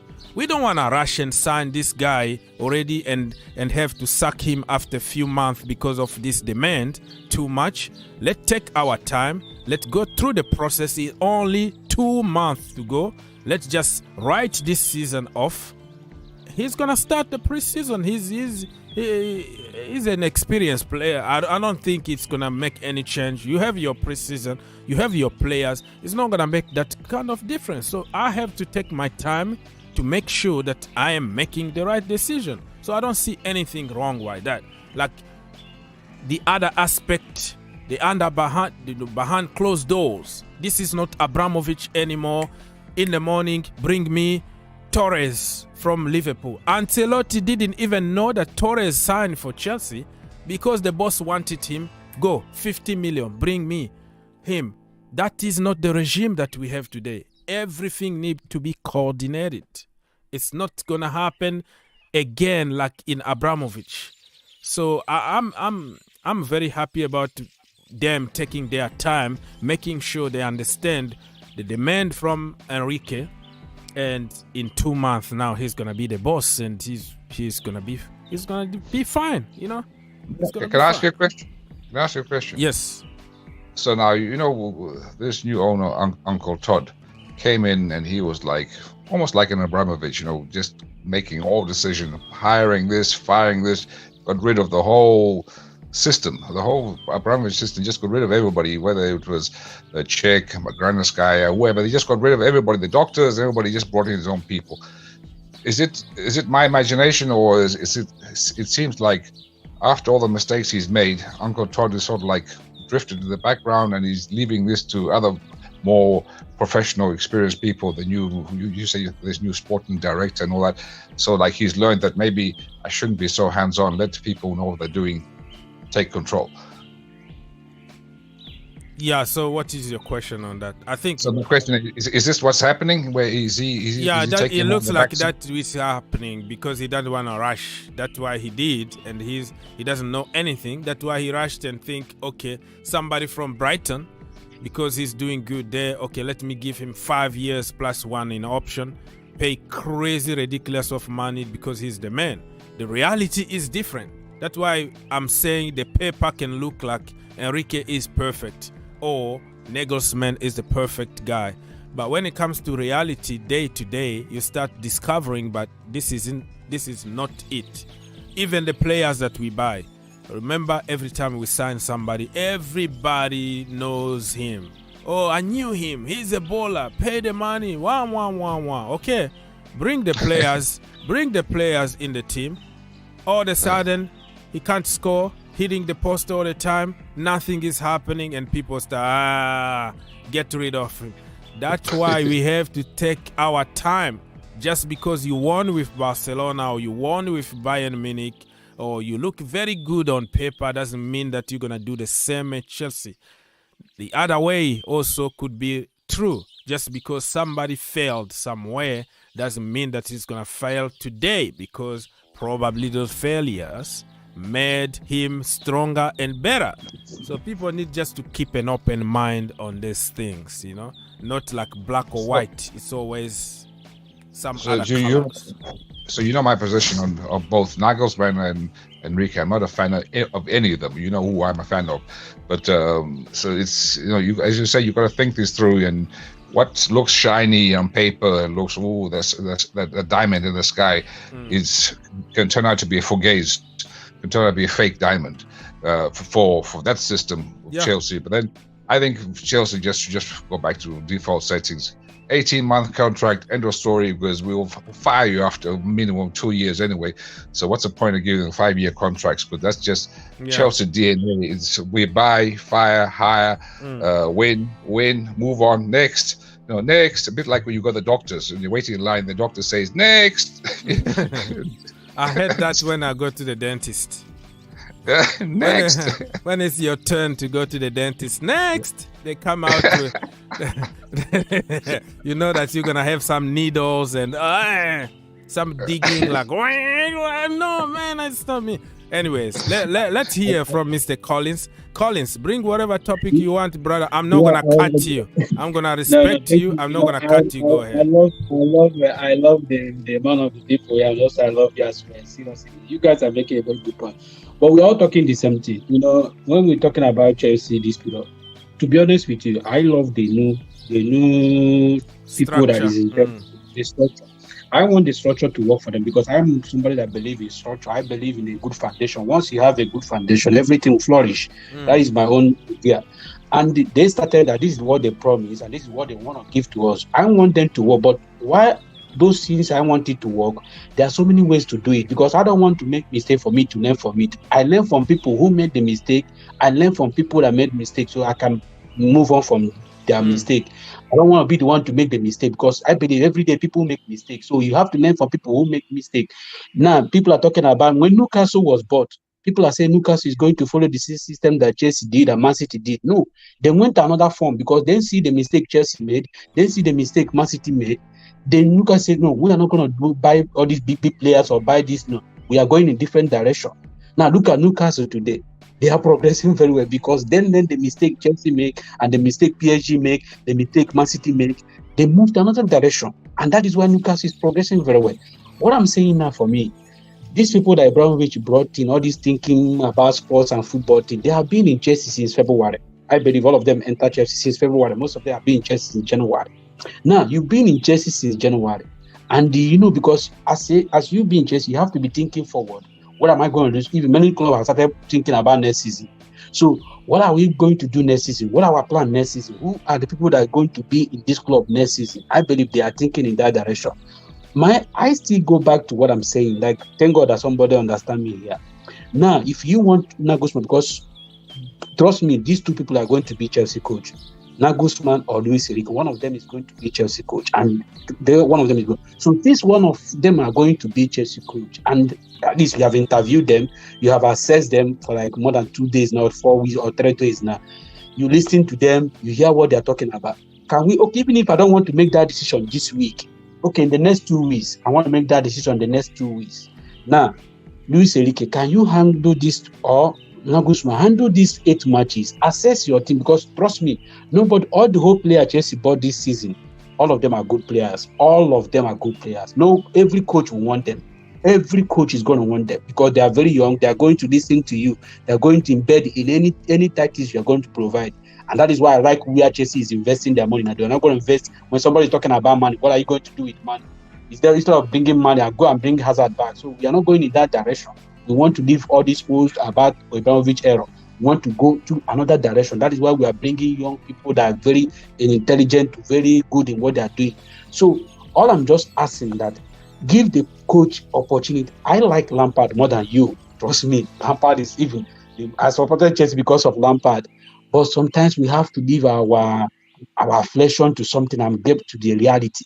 We have to be more reality. I'm talking about, I don't want our legend to be coming to Chelsea. I don't want that. I want to look at how Man City is going. They don't want all this stupid legend of a thing because I don't want anything attached with all this flesh. I want to be serious in business. Once it comes to business, I don't want any of my family member in my business. Unless you are good in what you are doing. But if you are not good in what you are doing, keep off my business. So I like very thinking people that thinking straight. For this season, is off. Lampard is not going to do anything. Or he's going to steady the ship. That is what Lampard is coming to do. Steady the ship. So I want the new coach, since we made the mistake, let me agree with for once, let me agree with you. We made mistake. Let Lampard do his thing. But going forward, since they want to take the whole year to make this decision, let them make this decision so that next year we don't want to be still discussing about this issue. We should be discussing about our progression, not about how we are going back. So that is what I'm going to say now. Thank you. All right. Can I ask Mr. Collins something? Mr. Yeah. Collins. Go on, bro. So, Mr. Collins, do you believe in DNA? I believe in DNA. I believe in DNA. So if Chelsea, our club, has a DNA, with 20 years, we've had a certain DNA. To change a club's DNA, it is almost impossible. If it's hard to do, if not impossible. It's possible. It's possible because one thing that is life. One thing that is constant in life is change. Yeah, but let him finish. Let him pose his question. Let go, Mr. Look at Arsenal. It's taken them, I don't know, 4 years, 5 years to change their DNA. The question is, for even Liverpool, when Klop came in, it took time. Man City, it took time to change their DNA from a mediocre club to a winning club. So Chelsea, the question is, to change this DNA, this is a process which will take a few years. But will the fans have this patience? Will they accept failure, mediocrity for the next 2-3 years before the DNA changes, where your system there with the long-term planning, young players and all that? Will Chelsea fans accept this? Because when we're so used to winning, we have this instant coffee mentality. We just pour, stir, drink. We don't have this like the proper coffee where you have to let it percolate. So that's, yeah. Okay. I got your question very well. You see, Chelsea, if there's something if people don't believe that Chelsea fans can be patient, they should look at what Potter did and what during the Lampard period. People always are patient. But so far as they know the direction, if the direction you are going, people can see it and then believe in it, they're going to have patience with you. Unless when they saw that the direction you are going is not going to work, people will counter it. But when they see that there's a progression in what you are doing, trust me, everybody is going to key on it. If Potter is doing fine, we're not saying that Potter should go and win a trophy now. No, we believe that this is going to take time. It's a project. But if Potter is doing well, at least we are in top 4, or at least you see the good football that people are playing, you cannot believe in something. I think that Potter guy, no matter how much excuse we can give to Potter, he had all the time in the world to qualify us at least for top 4. We had opportunities, people dropping point around us every time. They drop point, we drop point. We're losing some stupid games because of the mismanagement. Like, yeah, I understand. I can understand that we had like injuries. I've been defending. I've defended every manager here. Don't get me wrong. I don't have any agenda. I'm not a cultist of any player. I tell the truth all the time. You do something good, I said it. I supported the guy, but if you look at the players that we had in hand under him and the result on the pitch and the stupid games that we lost because of his strategy or lack of strategy, it just was a little bit too much. We had all the time in the world to recover and fight now for top 4, but the guy is just like, I don't know if he was trying to be Pep Guardiola by changing all the time and trying people out position, or I don't know what he tried, but it looks like he lost his mind. So look at this. Do you know the last time I said I'm not gonna support this guy anymore? The last match that this guy played against Aston Villa. Badashe, you see, when all this signing that Chelsea did in January, my best signing so far is Badashe. The guy haven't made any mistake for one day, and this guy is fit and he's very good. Then why can't you play this guy? He's normal wing. You understand? Why are you playing the Luis James as a defender? Why you have the best right back in the world? You move that person. Chalobah is there training all the whole week for that back three. Why not play Chalobah and this guy, Kulubari and the Badashe? Why are you trying to change everything? Everything he keep changing, and he bring the same sub.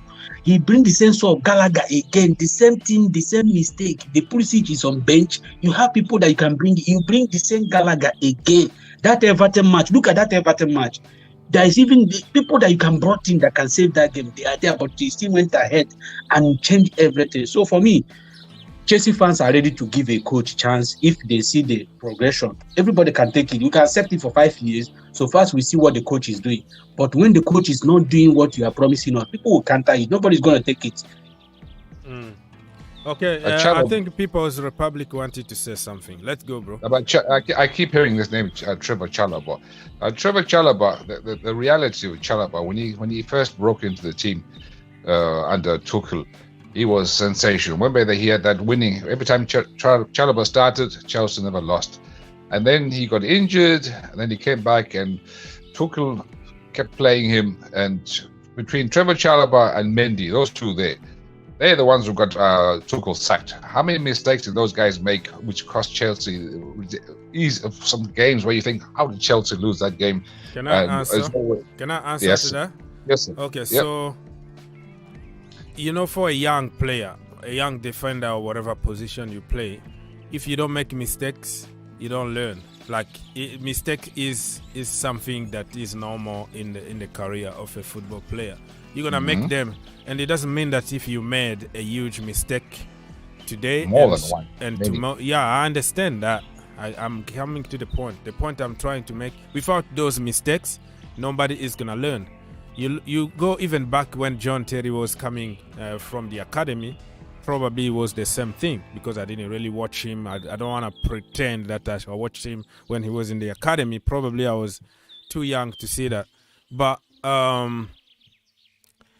what I want to say, even Andreas Christensen, if you look at how many mistakes like he made against Barcelona, give the ball away to Iniesta to Messi, boom, and then he collapsed again, and he was poor, went back again. Like that mistake that he made in the Champions League never left him.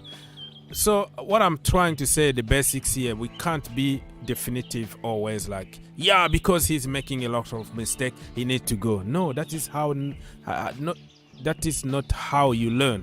That is not how you progress in football. Is when you're making mistakes, you can have an off season, you can have couple season horrible.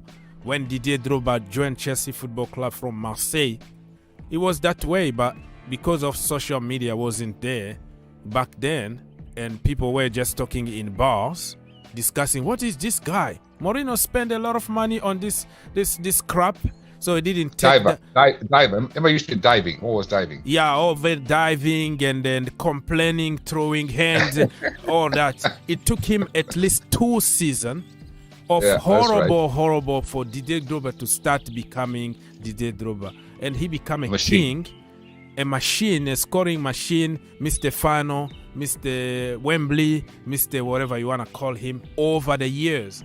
What I'm trying to say is people need to start to stop being that harsh, like, you are not perfect, I'm not perfect. That is how life works. Even at your job, you're gonna have off days. That is normal in a career of a young player like Chalobah. Yes, he made a lot of mistakes. People highlight those mistakes, but they forgot how many times he was there, we didn't lose games. How many goals he scored outside the box by a powerful shot, instead of like Jorginho shoot the ball, but he took the chance and he scored goals, won us games because of Chalobah. But people are gonna highlight Chalobah's mistakes because again, English player, academy player, we have to be harsh. But you look at the perfect Joao Felix, the perfect guy. Don't start. Okay, and now he's getting all the praises, but doing worse than anybody that we had, Mason Mount or whatever. We were just killing them for doing the same thing. Pass the ball. He doesn't want to pass the ball. A lot of people in the better position, he doesn't want to pass. He want to shoot and score every time. Hit the post or to the ground, to the moon or whatever. But it's all cool. It's all cute. It's all good. Oh, but he's better than Mason Mount. That is the explanation now on social media. But he's better than Mason Mount. Better in what? What he has won to Chelsea Football Club that Mount hasn't won.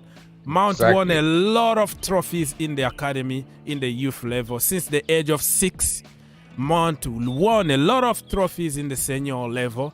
This season, everybody is struggling.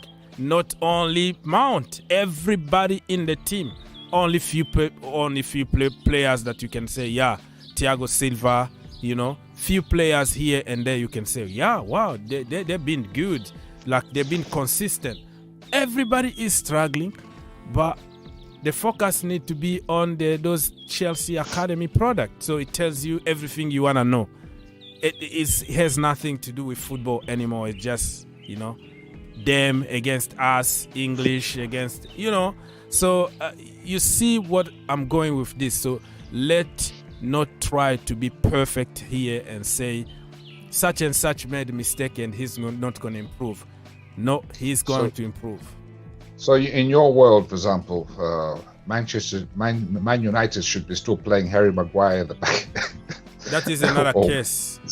That is another case because Harry Maguire he already reached his ceiling, and the guy came with a high price tag of 80 million. Okay, and he came with that pressure of you have now to score.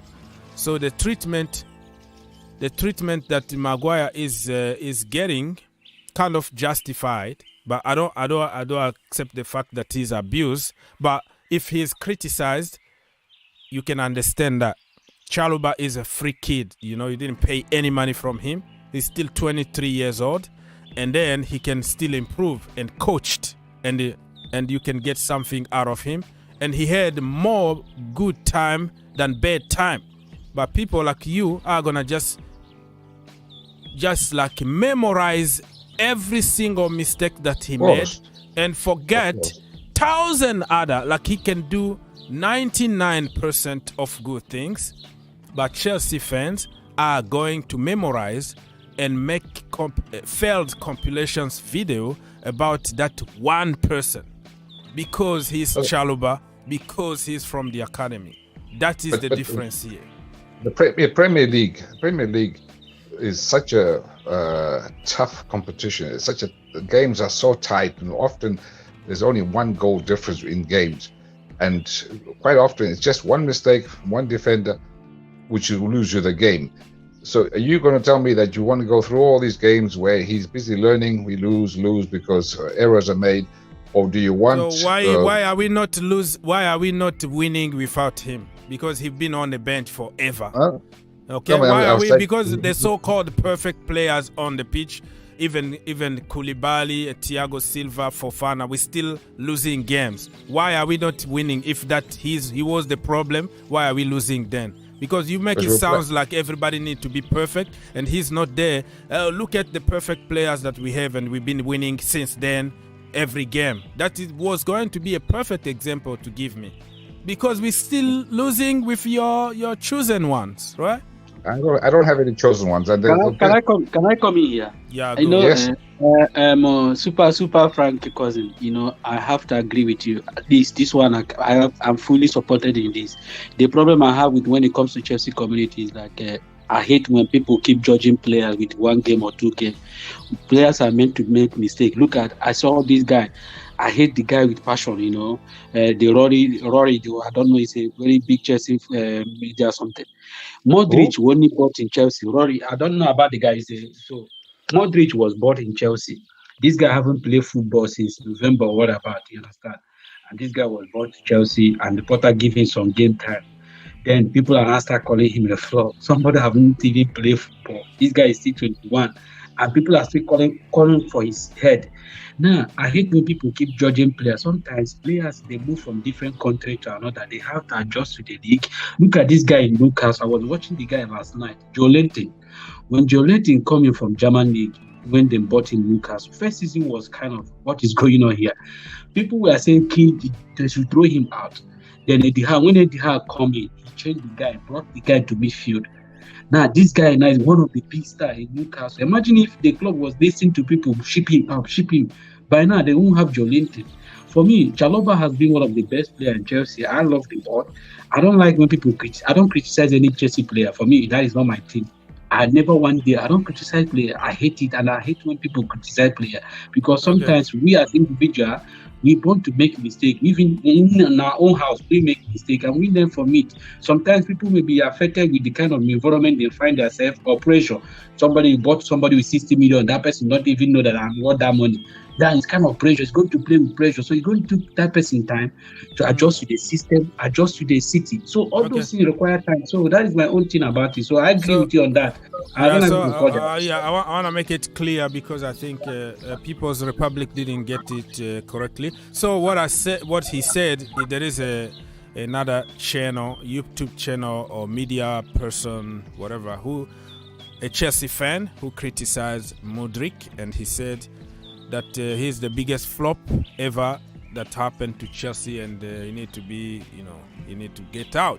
So he's kind of agreeing with me that we have to give people a chance. A Chelsea Football Club, we are so quick on, What is Modric's natural position? Where does he play? What is he, a winger, a striker, what is he?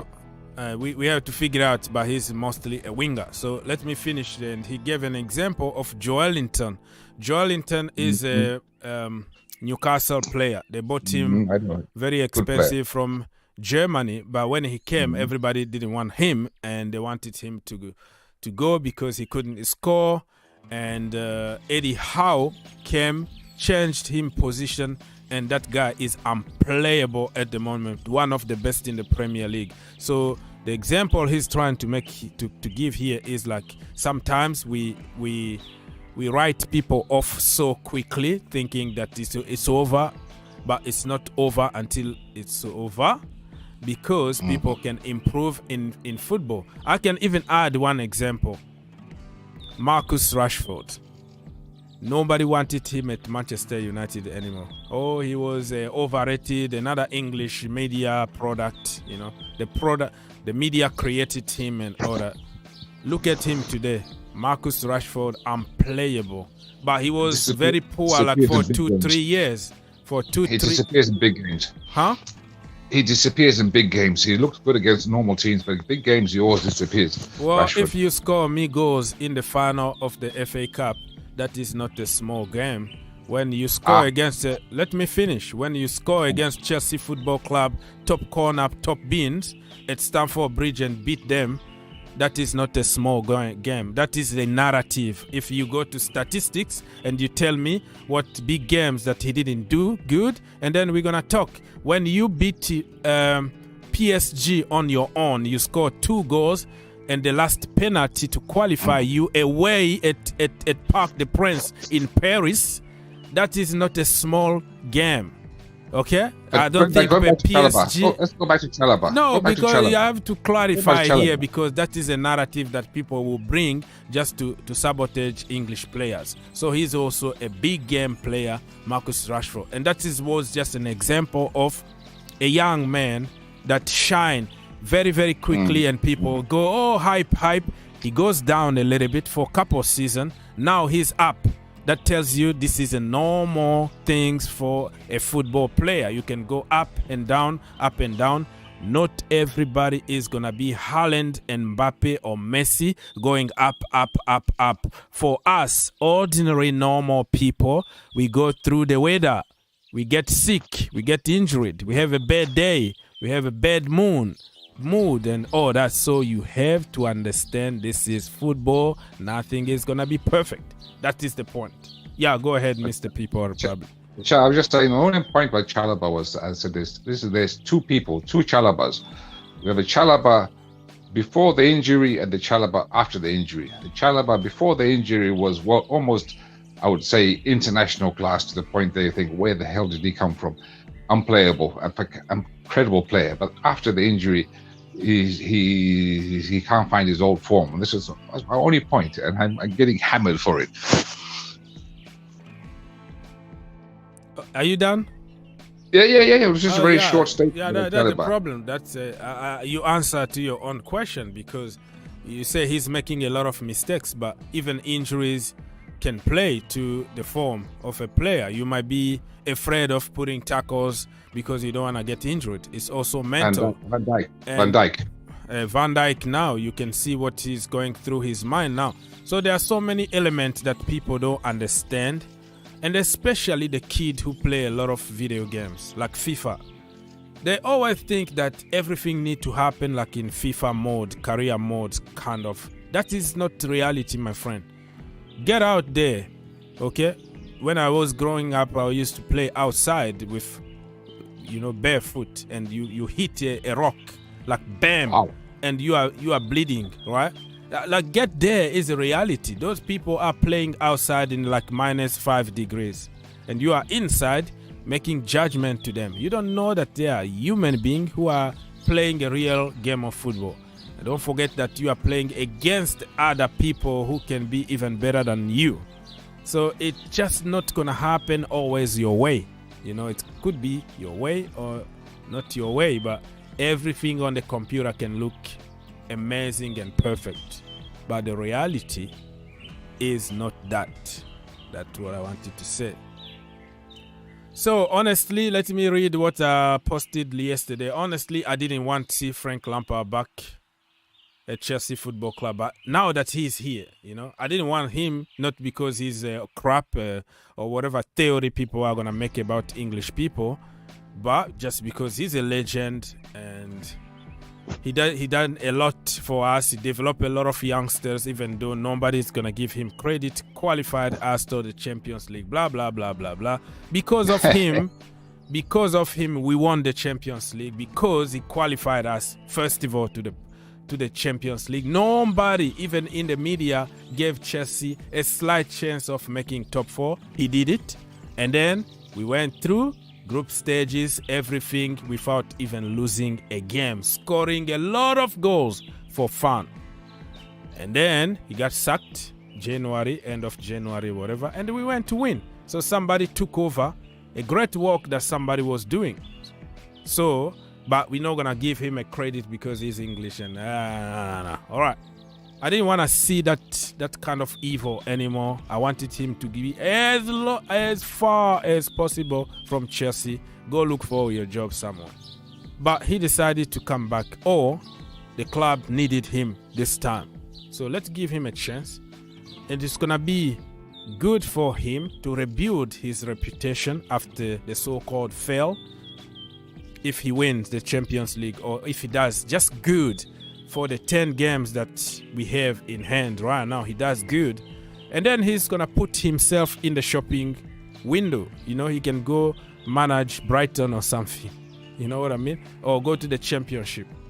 So it's going to be a win-win situation. We still have time in hand to choose somebody who can really take us to the next level for a long project. We don't have to rush and sign somebody just for the heck of it. Let's sign somebody. Yeah.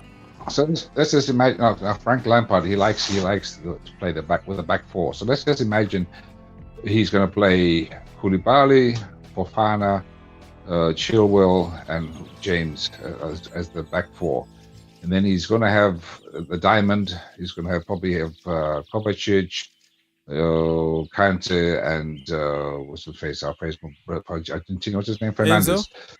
Enzo. So the question is, who are the other 2 midfielders going to be, and who are going to be the top 2 up front? He's going to have obviously Modric, I think, because he always likes a fast winger. So the question is, who are the 2 midfielders plus attacking? Who's going to be like number 9 up front? Collins, do you have an answer about that? We don't have to project what Lampard is going to be, because now this is a different Chelsea team that nobody knows what he's going to play. He's going to find a good system. In theory, no, I know, Super Cup Frank Lampard said something here that nobody gives Lampard the credit. I think he have gone under the radar. Nobody tried to. For me, I think Lampard deserves a credit on that. Lampard make Chelsea worth it. At least Lampard brought more than 500 million to Chelsea. by progressing all those academy players. Today we have James, we have Mans, we have Chaloba, we have all these Gallagher, we have all these people because of them believe on what Lampard is doing. I think Lampard coming to Chelsea also going to give boost to some other academy because they believe Lampard is somebody that believes that if you are good enough, you are going to play. So he believes in that. So you're talking about Koulibaly. Trust me, if Badashia is putting a very good training, Lampard is going to play him. So Lampard don't believe in your name or that kind of idea. That is one thing I like with Enrique. With Enrique don't believe in your name. He believes once you are good to play, no matter how age you are. That is why you see people like Gavi today, people like Pedro are playing in the Spanish team today because they are good. Once you are good, you are good. Ansu Fati also is in the national. Yeah. So they are going to play. So what I'm saying now, what I'm saying this moving forward, we don't know what Lampard is going to put. I can't project for Lampard. I can't detail for what he's going to put. So, but one thing I know that he have a very good squad to choose. So once you are good, Lampard is going to play you. That's one credit I give to Lampard. Lampard don't do about your name or whatever. Actually, once you are good, one sure thing for me is Enzo is going to be there and Kante is going to be there. Of course, even Kovacic is going to play because he loves Kovacic. Yeah, it's a tough one. I don't know what system he's gonna choose, 4-3-3 or 3 at the back and a blend. The problem I have with Frank Lampard is the decision making sometimes. He's attack, too much attacking. Sometimes just close the shop. You have 1-0, get 3 points and move. He's gonna still attacking and bring freaking Billy Gilmore. And you are leading 2-1 and it's still like 5 minutes to go. You bring Billy Gilmore for the heck of developing a youngsters. No. And we ended up by like dropping point, like 2-2. It was against Norwich or against Wolves or whatever it was. So some decisions like that. I hope that this time he learned that this is a result business. The end of the day, if it's so complicated, you can't find any solution. Just put the bus. Park the bus. You are leading 1-0. Try to see the game out. That's one of the problems that I have with him. But now that he's only interim manager for 2 months, 10 games, I think he's not gonna be that stupid anymore. You know, we can praise him, Super Frankie here, his sentiment, but we have to be also able to tell the truth on his flaws, and that is one of those because the game is in your hand. Just be smart. Be smart. See the game out is about the result at the end of the day. Nobody's going to be talking about, oh, you developed Gallagher or whatever when you lose. Okay? You remember the game against Sheffield United? We played 3-3. You know, that game, Sheffield United, we're supposed to win that game, but Lampard decided to attack, keep attacking. Keep going. If he can stop that, I think he could have a very, very good short period of time at Chelsea that will rebuild his reputation, put him on the shopping window out there. So I'm gonna be watching. Listen, I like Lampard. I'm Lampard cousin. I have his shirt, like 1,000 shirt of Lampard everywhere.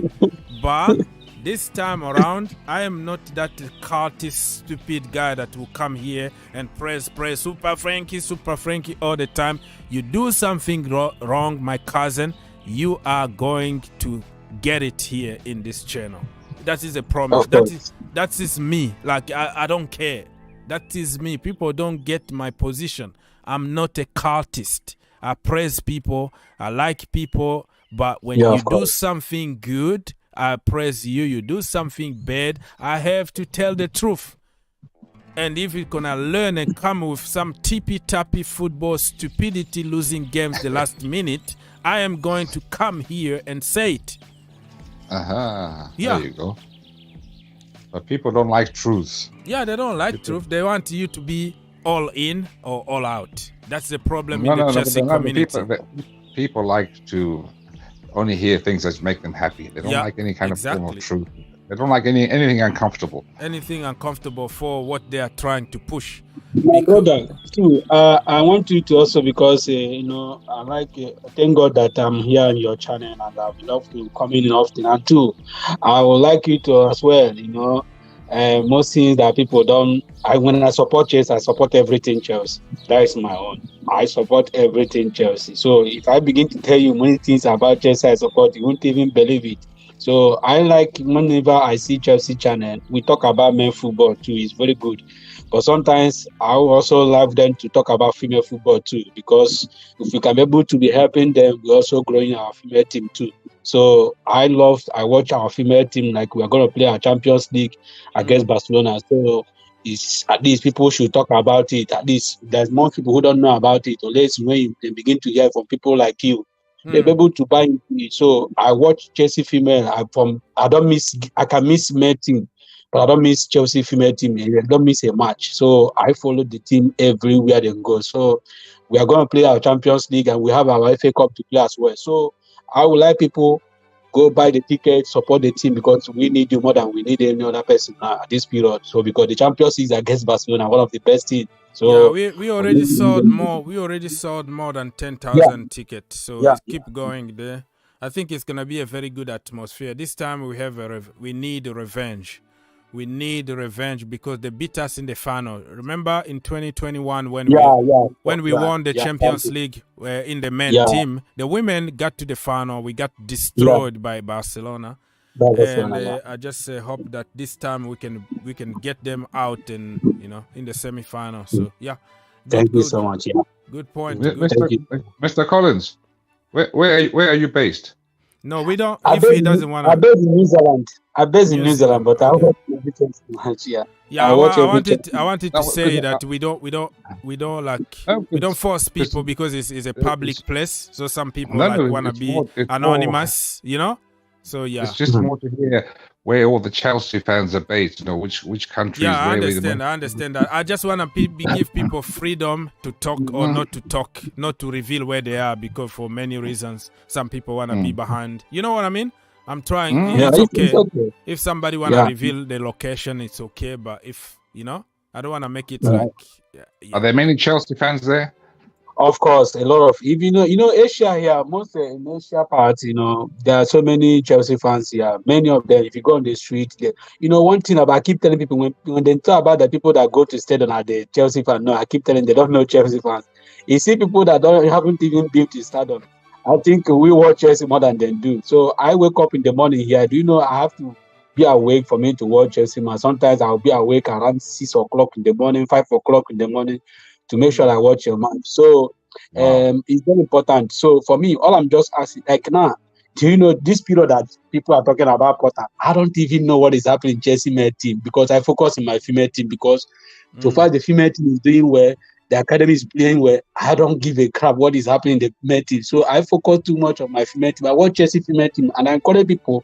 The football is very increasing every day. If you are missing it, if you don't want to join the trend now, you are missing, because they are playing good football. As in, when I mean, I watch women every single game here because I watch with the girls. I have the girls at home, and they love Chelsea women team, so we have to watch together. So if you don't watch your women football, it's better and better. The speed is better, tactically better, technically better. Some care is killing it better than Joao Felix and stuff. So I'm telling you, we are giving.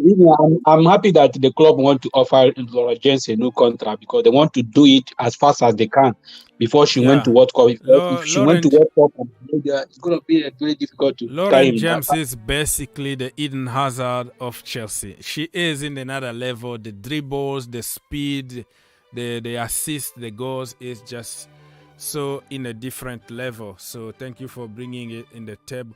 Let's now go one by one. Mr.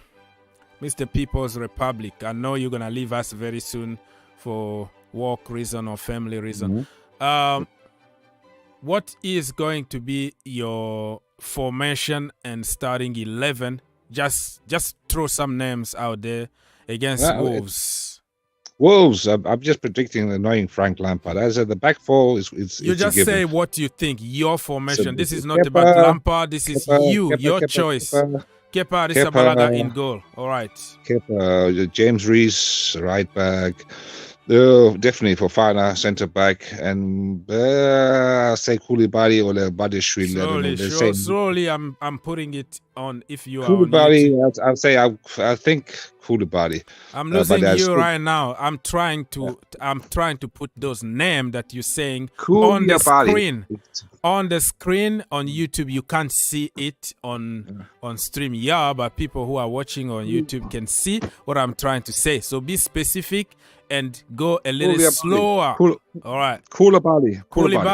Badiashile or Koulibaly. I think Koulibaly because he's been playing recently, so he's in form. Koulibaly. And then what? And then obviously Chilwell left. Are you? What is your formation? That's four the back. 4-3-3. Let's go for 4-3-3 for you. All right. So Kepa Arrizabalaga in goal, Reece James, Koulibaly, Ben Chilwell, and who is the last one for Fofana? Okay, Wesley Fofana. Fofana. Right. I like him. What a player. And then midfield, it almost gives itself. You obviously got the captain. What's his name? Kovacic. From Croatia. Kovacic. Kante. Enzo Fernandez and Kante, right? Enzo. Those three there. And then this is my dilemma. I'm not quite sure who I want because I'm playing 5 in the midfield. So like 2 midfield players, which like maybe what's our friend there? Our tall friend from right. He played right back last time. What's his name? Ruben Loftus-Cheek on the right hand side. On the left hand side, I have no idea who he's going to play there. Probably Mudryk. I think probably Mudryk there, and then up front you're gonna have you're gonna have so many players though, more than 11. If I don't know. Those 5 there, midfield, 4 at the back, and then 2 up the front, and then up the front you're gonna have. I don't want to play Havertz, but who else do you have to play up there? Havertz and Raheem Sterling, or you can go for Datro Fofana. What is your choice? I don't know. I like Aubameyang. Are you gonna bring Aubameyang back again? I know you love Aubameyang, but I'd rather have DD Fofana. But I think probably Sterling more than likely because he likes English, so more likely Sterling is gonna play up there. It's Sterling not about what he likes. I'm just asking you what is gonna be your choice. No. If my choice would be definitely, I would rather have DD Fofana than Havertz. But he hasn't played. I don't know why they don't play him. Make a choice. We'll put Havertz. We'll put Havertz, tried and tested. Havertz and go Sterling. Who else? We don't have that. So you're not even putting the best in the world, Mr. Joao Felix. No. No, Joao Felix. Okay, that's right. I keep forgetting him, but I'm not a big fan. I know people love him, but I'm not a big fan. Yeah, that is your choice. So you're gonna leave him on the bench for once. I'll leave him on the bench. I think he needs a rest. I think maybe he needs to think how to score goals. And how you put the ball in net, because it's nice watching him. Yeah, nice dribbling. He looks like Maradona and all that blah blah blah. But at the end of the day, I want to see some end products. I just don't want to see all this dribbling to the corner flag. I want to see some finished product. Then this is I don't know what Mr. Collins says. I'll be interested to hear. All right. What is your score prediction with your lineup here? I'm playing 3-4. Let him give his score prediction. 2-0 Chelsea. 2-0 Chelsea away against Wolves. All right. Yeah. Now let's go to Mr. Collins. Yeah, I'm playing 3-4-3. 3-4-3. What is your goalkeeper first of all? Kappa. I'm going with Kappa. Kepa Arrizabalaga in goal. Your back 3. Yeah. Fofana, Koulibaly, and Badiashile. Where is Mr. Badia? Wait. I can't find him even in the system, or can't see. I'm so hungry and not ready. Let me find him somewhere. Yeah, he must be somewhere. This is what happened when you don't prepare anything. He must be somewhere, but I can't see. Okay, so you say Fofana, Badiashile, and Koulibaly. Right? Yeah. All right, so I can't find the guy on the system, so I'm gonna put question mark. Fofana and Badiashile, and your wing backs kind of pick themselves. Yeah, Regis and Chilwell. Reece James and Chilwell. All right, let's go for your pivot or whatever. My favorite is gonna be Enzo Fernandez and Kovacic. Enzo Fernandez and Kovacic, Kante on the bench. All right. So Yeah, Kante. your front three. My front three is gonna be Sterling, Havertz, and Felix. Sterling, Havertz, and Felix. Sterling, Yeah. Havertz, and Because the reason why I'm keeping Kante on bench, I need Kante on Champions League. So I need him fit. I need him held on Champions League. So I can unleash him on Champions League. I want him to rest. yeah. All right. So what is your score prediction for your online app? 2-1, 2-1, 2-1, 2-1 Chelsea Football Club. Who's gonna score? For me, I think Sterling is gonna score, and who else is gonna score just apart from Havertz and Havertz? He's gonna score. But not Felix. Yeah, Joao Felix. That we have to give him a chance. He cost a lot of. He cost a lot of money just for loan. So, and like I always remind people, just because you had some horrible games recently doesn't mean that you're gonna continue to have horrible games. It could be your day. Next game, you never know. So it's always a gamble at the Chelsea. We don't even score goals at the moment, so it doesn't matter. No matter who is there, it's just. But the good thing about Felix is that he draws two defenders every time. Every time he's got ball, space opens with his colleagues. He creates space. Yeah, the problem, I don't think the problem just this is now about defense. You just have to finish. If you can be able to put all those balls back of the net, I think we are in a better position. If you can be killing games, scoring goals, even if you want goal, at least we do well. In defense, we are good in Premiership. In terms of defense, our defense is good. This is just put the ball back of the net. Put the ball back of the net. Mr. Collins, would you take, because of our scoring crisis, would you give Lukaku a second chance? No. Okay, so we're gonna come back to Lukaku. Let me. You don't want. He did the interview. I don't want it. Okay, so for me, let me give my lineup just on top of my head. Definitely, I'm not gonna play Sterling because he's coming from an injury, and Sterling being so, man. I don't know. I can't judge him that much because he had a lot of injuries already. But I will go with Christian Pulisic instead of Sterling. Where is Christian Pulisic? It could be a little bit biased here. Good shot. Could be a little bit biased here. I don't know. And I am not going with Felix. I am going with Noni Madueke. Like I want to play proper people who can really impact, because Pulisic does very good from the left hand side. Of course, Noni Madueke is gonna cook from the right hand side. He wanna improve. He wanna show people that he deserves that place. He's not in the Champions League. We don't wanna risk too much of some people getting injury. And I've seen have you noticed that this guy here, Felix, been targeted a lot? He been targeted a lot. People want to hit him. People want to hurt him. I'm even surprised why the guy is not injured yet. Referee don't blow it. Yeah, he's not protected at the moment. Everybody want to kick him around. And he's very lucky not really to get a bad injury so far. So for me, I don't want Frank Lampard to change too much, come out of the blue and go back and start building again. You have to go with what is working. When we go with 3 at the back, somehow it works sometimes. You haven't told us the rest of the team. You only just told us 3 players. I'm going. What about the rest? I was going just to say everything. Let me say that one. I will go with Mendy, of course, in goal. Yes. Is he fresh? I will tell you why. Everyone's injured. Huh? No. Is he back? He's back. He's been back for 2 weeks now. Intense training. I've seen enough with Kepa. I respect him, but I don't really rate him as a world class or anything. Top corners, top beans. Can't command the box. Always afraid coming off the line.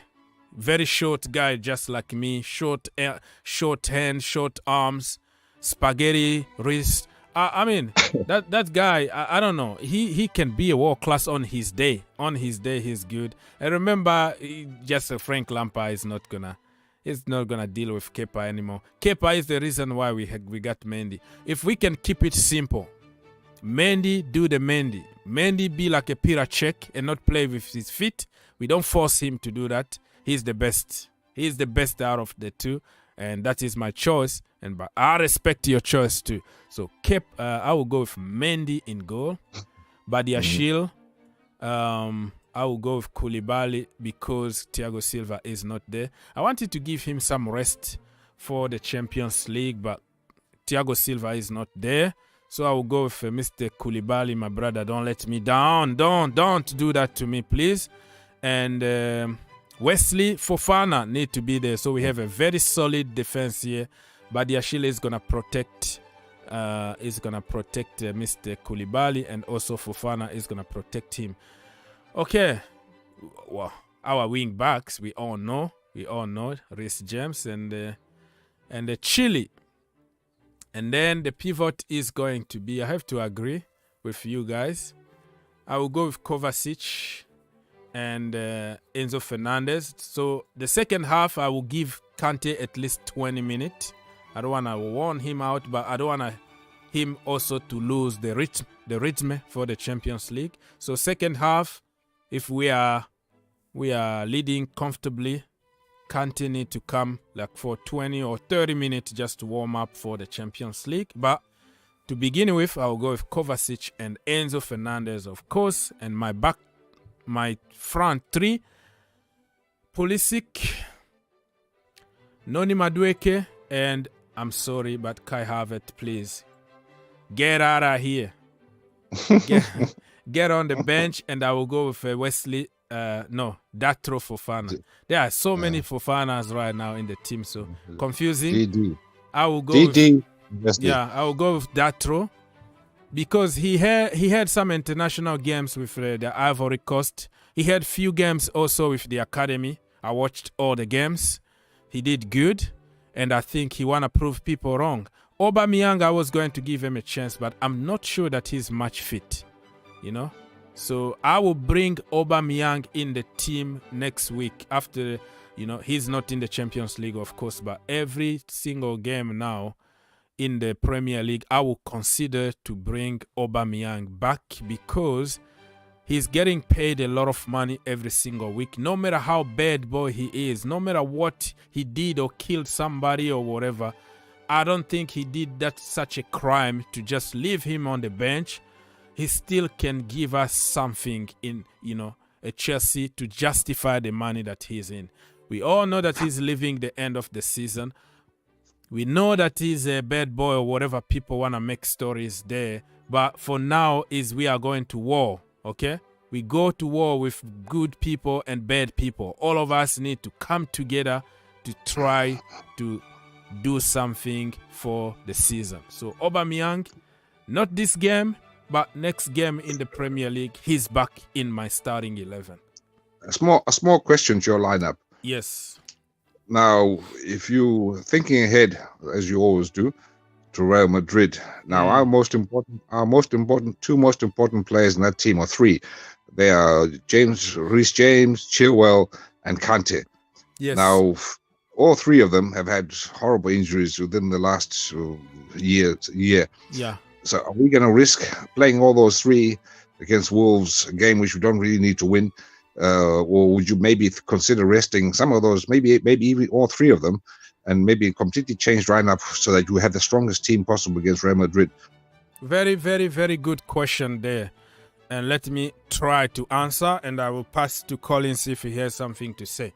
What I'm saying, this is the first game for Frank Lampard. He loses this game, brother.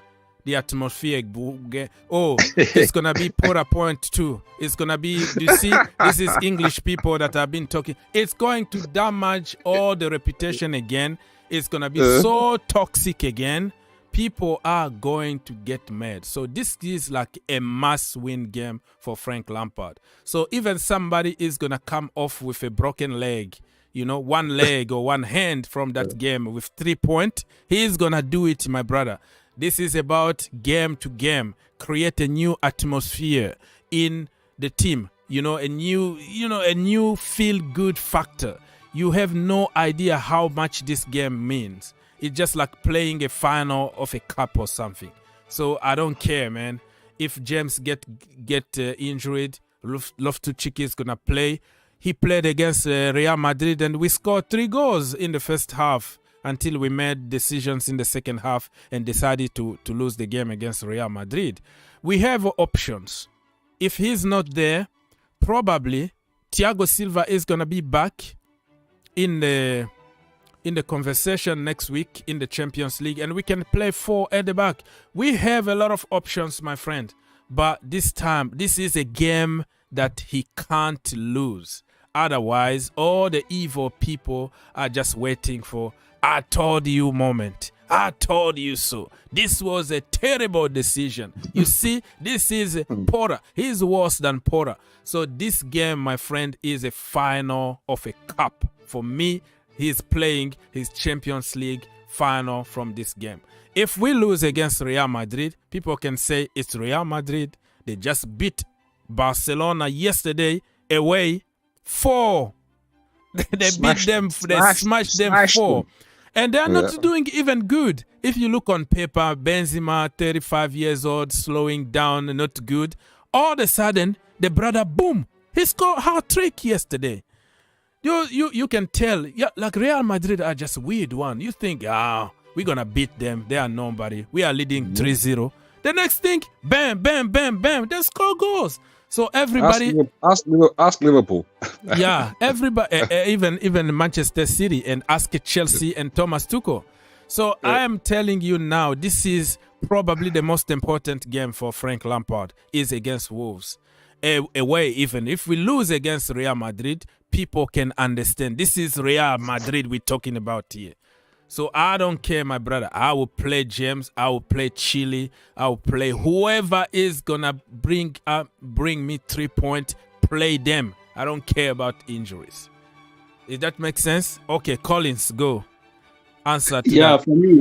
For me, I think that is why I make the game. That's why I put the first team there, because I want Lampard to get the first winning, because getting that first winning is gonna at least digest all this kind of pressure. It's gonna make people not talk too much. Because if Lampard lose this game, we are now working on pressure. I don't want too much pressure anymore. So you need to get the point. That's why I said 2-1, because try as much as you can, get the point we need. That 3 points is very massive, at least, to get the club, at least, because we need that motivation to go to Real Madrid. So if we can pick that point, it's going to motivate us a lot to go into Real Madrid Champions League. So, but if we lose that game, it's going to affect us. So I want us to win the game. Then why we are going to away to Real Madrid? So for me, whatever you're going to do, that's why I put all those important players there for us to get that 3 points. It's very important because we need that Champions League. For me, people are talking about, you see this Champions League? Lampard is going to do something Di Matteo did, but I don't want to talk too much about it because, Chelsea is a club that work in chaos. They work in chaos. And when people don't written Chelsea off, you see Chelsea doing something that you don't even imagine that they can do. So for me, we are beating Liverpool, Real Madrid. The most important thing challenge is Man City or Bayern Munich. So for me, we are beating Liverpool, Real Madrid on that because one, we have the team. Chelsea have the team. We have a team, and thank God that can't they come back at the right time? Thiago Silva is also coming back. So these are 2 boosts for us. Regis is fit, Chilwell is fit. We play at Banaba with Alonso and Loftus-Cheek at wing back, and we still went that far. Yeah, so we still win. So I don't have any problem. We're gonna find solution because we have so many options. We have just to be creative and think outside the box. All right. So my score, Mr. Moderator. Yes, sir. Mr. Moderator. So the time we've won the Champions League, both times here recently, we've played a system, the park the bus system. And with Real Madrid, the only way we're going to win is to play a park the bus system. So if you were to make a formation, park the bus formation, who are you putting there? Who are you dropping? The match we are talking about, park the bus. I don't think we park the bus against Real Madrid. We play Real Madrid off the park, and we play Man City off the park. So he's not parked the bus. So we play. Yeah, we even missed. Chances. What and I know that you are all big fans of Thomas Tuchel here. I am too, but like I said, I don't have any problem criticizing somebody. But for cultists, you can't say anything wrong about Thomas Tuchel or Joao Felix or somebody that they like. So I'm trying to make a point here. Let me make this point. We are leading 3-0. 10 minutes to go. We are already in the semi-final of the Champions League. What we did, we brought Pulisic, we brought Hakim Ziyech. Ancelotti, what he did, he brought Rodrigo, and he brought, I don't know, another guy from the midfield to reinforce the midfield because he knew Marcos Alonso was walking. He couldn't even jog because in the normal circumstances, he's jogging. So Ancelotti made a decision to win the game because he has nothing to lose. 10 minutes to go. We made a decision to continue to attack. I don't know what the strategy was, to put two players who can't defend, Christian Pulisic and Hakim Ziyech. So, but at the end, Mason Mount to blame. You see what I'm going with this one? Like people in the Chelsea community, there are certain people who are untouchable. You can't tell the truth. Like, if he was Jose Mourinho, my friend, he was going to bring John Obi Mikel. Pack the midfield. Probably the first thing he was going to do, start a fight with Ancelotti on the bench. So the referee can stop the game while John Obi Mikel is warming up. He put John Obi Mikel, he brings whatever, minibus, double-deck bus, everything. Like he was going to make it as boring as possible. He was going to be untenable and impossible. That game, we are winning that game. 10 minutes to go, Mourinho in charge. But, I'm so proud of my manager. It's Mason Mount fault for not scoring 100 goals. So, we're talking about parking the bus in both times we beat them. We didn't park the bus because if we parked the bus, we were going through. And people will tell you, the first leg, Mendy because he gave away. Yes, forget about the first leg. The second leg, you are winning 3-0. You are already up. That is over already, okay? It's over. Manage the game. See the game out. Simple, common sense truth. Nobody's going to say it. Because you don't touch to that guy, people are going to hate you. People are going to unsubscribe. People are not going to give you money. You see how this world works. Like fanboys, they don't want to tell the truth. So I don't think we parked the bus against Real Madrid. We went toe-to-toe with them. Both all the times that we played them, even when we eliminated them in 2021, we just went for it. Just let go for it, but be cautious because we have very, very, very speedy wingers like Vinicius Jr. who can destroy everybody. But Reece James is going to take it off him. Even Ruben, whoever is going to be there, we're going to come up with a plan to make him not play, to cut all the supply to Vinicius Jr. We're going to come up with a plan. And you know what Vinicius Jr. said? His worst nightmare since his career started, Reece James. You go to Rafael Leao, say the same thing. Like this guy is awesome. But even if he's not going to be there, we're going to find solutions. So if you're going to sit back really to park the bus with Real Madrid, you're going to get tired and they're going to always find a gap. So it's just, you have to go there and make them uncomfortable, you know? So they feel that you make them so uncomfortable and you score. But being very, very cautious, keep your discipline in the defense. Your shape need to be on point. And I mean, I'm not afraid of Real Madrid, to be honest with you. I'm not afraid. Yeah, this time around, we gonna eliminate them. It's coming home, people. Be confident. This cup is coming back home. Yeah, the smoke is way too high with you. Coming home. It's coming home, bro. What do you want me to say? I have to hype my team. Okay? It's coming home. Yeah, it's coming home. We shall see. I don't know. I don't know. I'm open-minded. I'm not saying they're gonna lose or win, but I don't know. I have to see how they play against Wolves first. Wolves is a different one. Wolves one is this: we have to win that game, my friend. We have to do everything in our power to win against Wolves. And Lampard did it against Lopetegui. Lopetegui is the new coach. The new coach at Wolves, and Lampard destroyed him, like completely trashed him in the Champions League when he was at Villarreal, or no, not Villarreal, Valencia, or I don't know. What is the team that we beat 4-0? Sevilla. Okay, oh yeah, thank you. So Sevilla, Olivier Giroud scored 4 goals. We destroyed them at the bridge. We went away, we destroyed them. So Lampard knows. We play 1-1 at the beach. The penalty. We play 1-1 at the beach. Oh, 1-1. Oh, they got that. Okay, yeah, 1-1. So we destroyed them away completely. 4-0. Olivier Giroud and others. So I am confident that Lampard knows how to play with that coach Lopetegui, and I'm not afraid of anything, bro.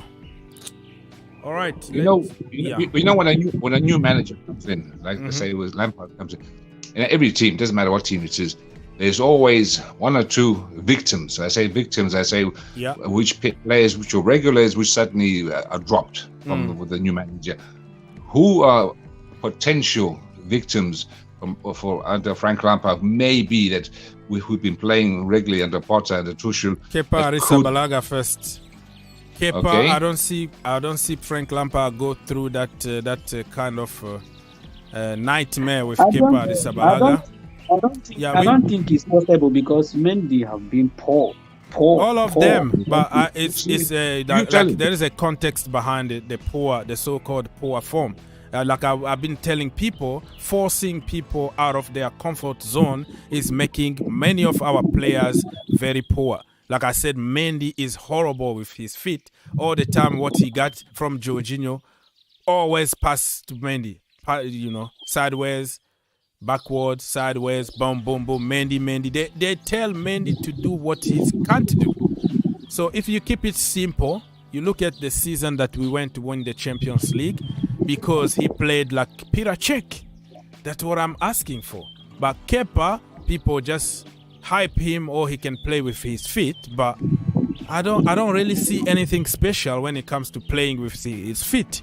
But when it comes to long range shot, when it comes to set pieces, when it comes to commanding the box, yeah, he has improved. He's good on his day, but for me, that is my choice. You have a lot of background noise, Mr. Collins.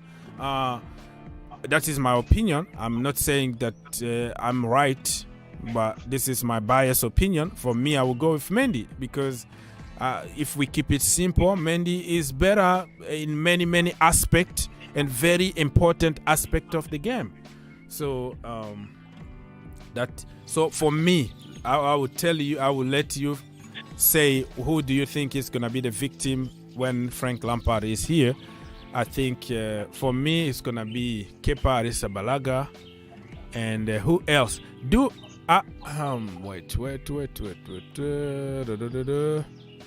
Kovacic? No, he likes Kovacic somehow. Felix, Havertz? No, those are, I don't know. Or for me, I don't think somebody is gonna be a victim here. I think all of them are gonna have their chances. But he need to pick up 11 players. He's not here like to build a team for long term. So it's not like he needs to drop other people. Now I think he needs to find a way of making them happy for a short period of time. Like, and to make people happy in a big squad like this, rotation needed. You have to rotate. But he likes English players. Conor Gallagher will be in the starting lineup. There we go again, English people here naming other people things. I don't think so, but yeah, that is your opinion. But let's wait and see. He'll be there. Watch. He likes Conor Gallagher. He'll be in the starting lineup somehow. What if he's not there? Are you gonna change your narrative? No, I'm just saying it. I'm just telling you, Conor Gallagher will be in the starting lineup instead of, I don't know, Kovacic or somebody. Otherwise, maybe even Kepa, as you're right. Because I don't like assumption and kind of like stereotyping things. You know, up front, he likes his traditional. I'm not sure about Kai Havertz if he will play him. He likes the more stronger kind of forwards, the more physically tough Lukaku types there. So there could be also some like surprises. I said, that is different. I don't think it's true. Lampard is love Havertz. He bought Havertz. He loved Havertz. This time is different. What people don't understand is when he came for the first time, he thought he was going for long term, and he had time to get rid of, Rudiger, you Marcos Alonso, you Aspilicueta, Jorginho, people like them, fade them away, build my team, I'm going to have time. This time around, he knows that he doesn't have time. And he doesn't need any kind of fight in the dressing room. He needs to make them happy for 2 months so they can work for him and deliver. So I don't see the English people or the whatever the narrative is going to be. It's going to be if you play good, you win me games, and you deserve to be there. That's the way I see it. I don't think he's going to be the Lampard of 2020. Where he used to be very, very harsh on certain players. He understands that for people to work for you, you have to be very diplomatic. And I'm here for 2 months. What the heck? Just do something for me. I don't care. Somebody else is gonna continue with you anyways. So I think this time around we're gonna have a better version of Mr. Lampard. But who knows? Okay, we're going slowly and surely to conclude this show. We still have 8 minutes.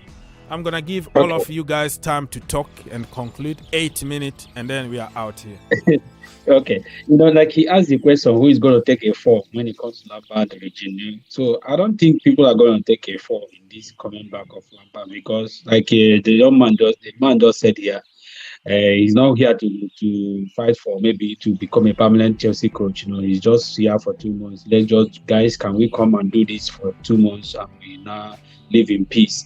He's gonna do the Matteo type, bring people together, even people that is not happy before Aubameyang or the people. We come together, guys. Even if you are not playing, but back the team. Let's do this thing together. Let's win as a team. If you are going to beat people, we're going to beat them as a team. So I think that is a better thing to do. But if you are coming to drop people and start creating another problem, I don't think that is a better way to go. That's why I say Kappa is not going to take the fall. If Mendy is fit to play enough, he's going to play. If Kappa is fit to play, Kappa is going to play. So I think Lampard have made a mistake because this job, people think Lampard is coming to play on this job. He wants to use this job to regain his image. Because if Chelsea can be able to put up a show and play very good well, trust me, maybe after this job, Lampard can get a job in Leicester, Lampard can get a job in West Ham, Lampard can get a job in all these five clubs. There will be Nottingham Forest, there will be so many jobs. So he wants to regain his image. He wants to regain his image. So he won't want the team to play for him. And they are going to play for him because if you watch the information that are coming, and most of players want Lampard. When the idea was suggested, most of them are brought in. So, and most people that Lampard is not in good time with. A lot of them are no longer in Chelsea. You understand? Alonso is no longer there. Jorginho is no longer there. Rudiger is no longer there. So I think, and all those people now, ZH work for Lampard was the one that brought ZH, Pulisic, Lampard loved Pulisic, Havertz, all of them. So I think they're not going to do any person that is going to do any good in this. They're going to play for him because in Champions League, the team want to win the Champions League because that is the only thing left for them to play. So we're going to do it as a team. If we're going to win this Champions League, we are going to do it as a team, not like an individual. We are going to do it, and that is the only way we can win this Champions League. If you are playing as an individual, you are not going to win it. If you are on the pitch, you are on pitch. Yeah, we need to put we have a hard time to hear you because your microphone is just like cutting off and you can't really. So the point you're trying to make is like he needed to reunite. You need to unite people more than divide people. So I don't think it's going to be about English players or try to create some kind of tribalism again or whatever. It's going to be put people together, make them happy for 2 months only. Let's go for a war all together. We win together, we lose together. No, I don't think it's going to be about just because of where you're coming from. Sterling or his son, Mason Mount, need to be there and he's not performing. I don't think it's going to be that way. If his son deserves to be there, he's going to be there. But if he doesn't deserve there, I don't have time. I need to win games today, so I don't have time to deal with this. I think that is the attitude he's going to have this time. But of course. I might be wrong, but that's what I think. No, that's attitude. You're right on it, because that is attitude. Because one, if you are going to win, and that is the only way Chelsea can win this championship. If you are going on war with an individual, we're not going to win this war. We are going on war with everybody, all hands on deck. And with all hands on deck, we're going to win the Champions League. So that is the message. So it's not about you being English or being Brazil or being Japan. No.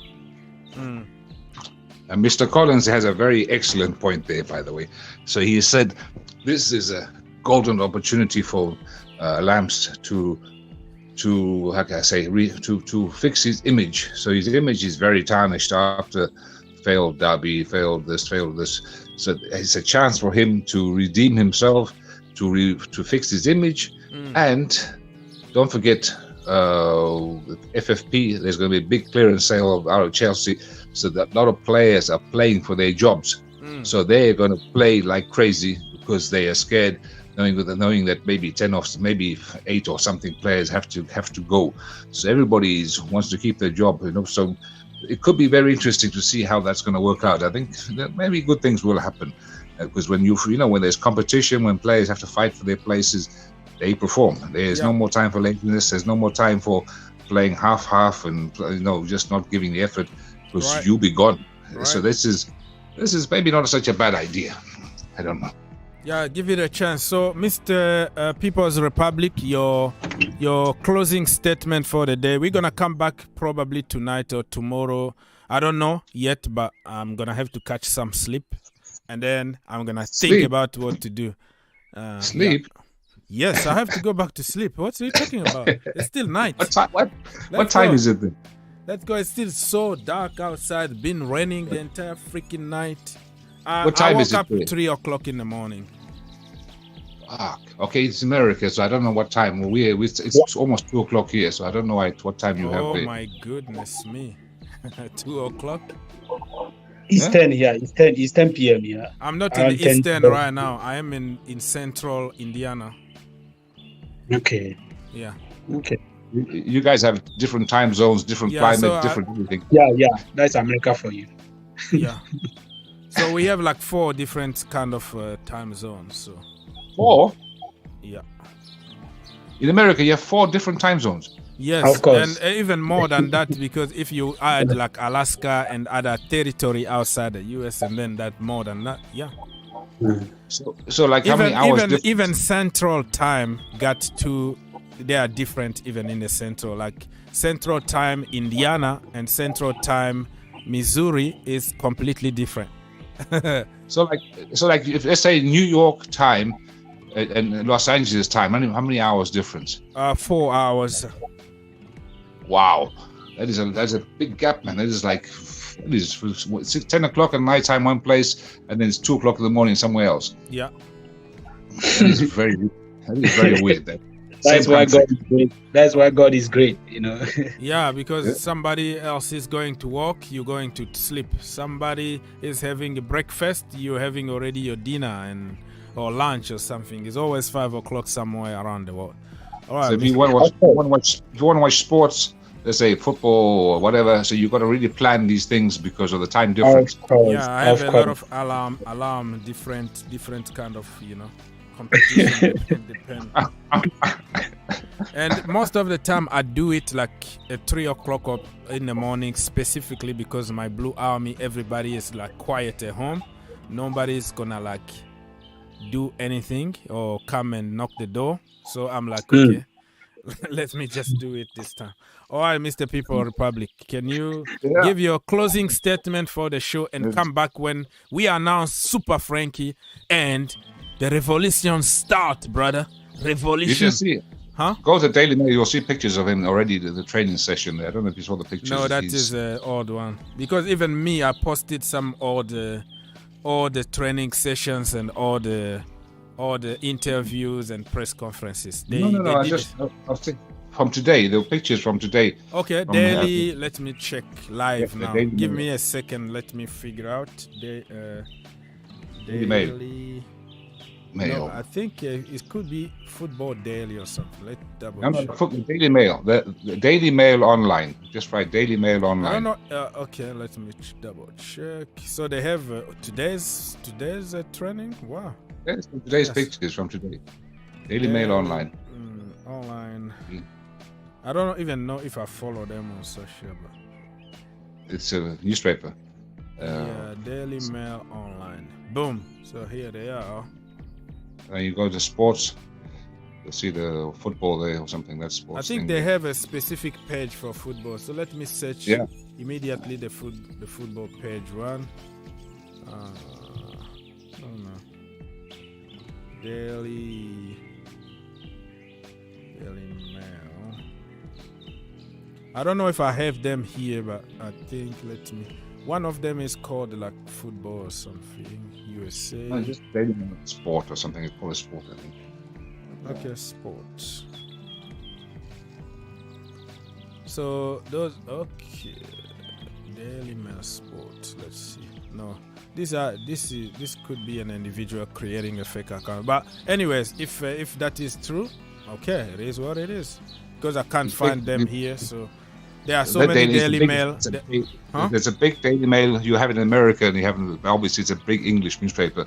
Yeah, And, I know them, but yeah, I can't find them here, so it's gonna take me time again here. So what they say? They showed like some training session. Yeah, you saw him with arriving at the training ground with his nice blue sweater there, and then they Because just some of the pictures that going on online now are like more the pictures, odd pictures. But these ones, it's just showing him arriving at the stadium at the Cobham. I think guys are not picture. It's old picture. All those things are old picture. I got to go now. I know there is somebody that is coming with Lampard. Paul Clement is coming. One of his team, Paul Clement. He work under. Yeah, Again. so one of the staff. Yeah, Paul. You know Paul Clement, so he's coming. Yeah, with he Lampard. used to work with Ancelotti at Chelsea, Ancelotti, and they went to Real Madrid. Yeah, he worked with Kanta as well. You understand? Yeah, I think there are no new pictures so far, but somebody so, like the thank you for having me. Thank you for All right, having thank me. you so much, my friend. Come back next time, okay? Because I'll be awake. I want to watch England get Brazil. Their female team, they're going to play today, so I want to watch Brazil today. So. Oh, okay, sure. Thank you. Thank you, Mr. Collins. He's gone. He's gone already. That was quick. Yeah, because I want to go too. So, your closing argument, my friend. Yeah, the closing argument is that, I'm neither, it's comme ci, comme ça. I'm neither here or there. Because I don't know, because I don't understand the point of this. But okay, it's happened. So all you can do is support him. There's no point in support or start leading agendas. That's the two ways you have to do it. You take it, or you start Frank Lampard out. His English is blah blah blah blah, and you just destroy your life for nothing because it's not gonna change anything. Exactly. As they say in America, shut up or put up. You know, and there's no point. It's happened. Appointments happen. So all you have to do is support and watch and see what happens. And if it turns out good, yeah, maybe give him. Why not appoint him as a manager? If it's very successful, why not even appoint him as permanent manager? For all I know. So this is the issue. Which if it does work out, then people will be crying. But he must be the permanent manager. And why are you then appointing all the other ones from outside? So this is the danger or the positive or whatever how you look at it. So you never know how it turns out. If he wins what if he wins the Champions League and they finish? Let's say they win 6 or 7 games out of 10.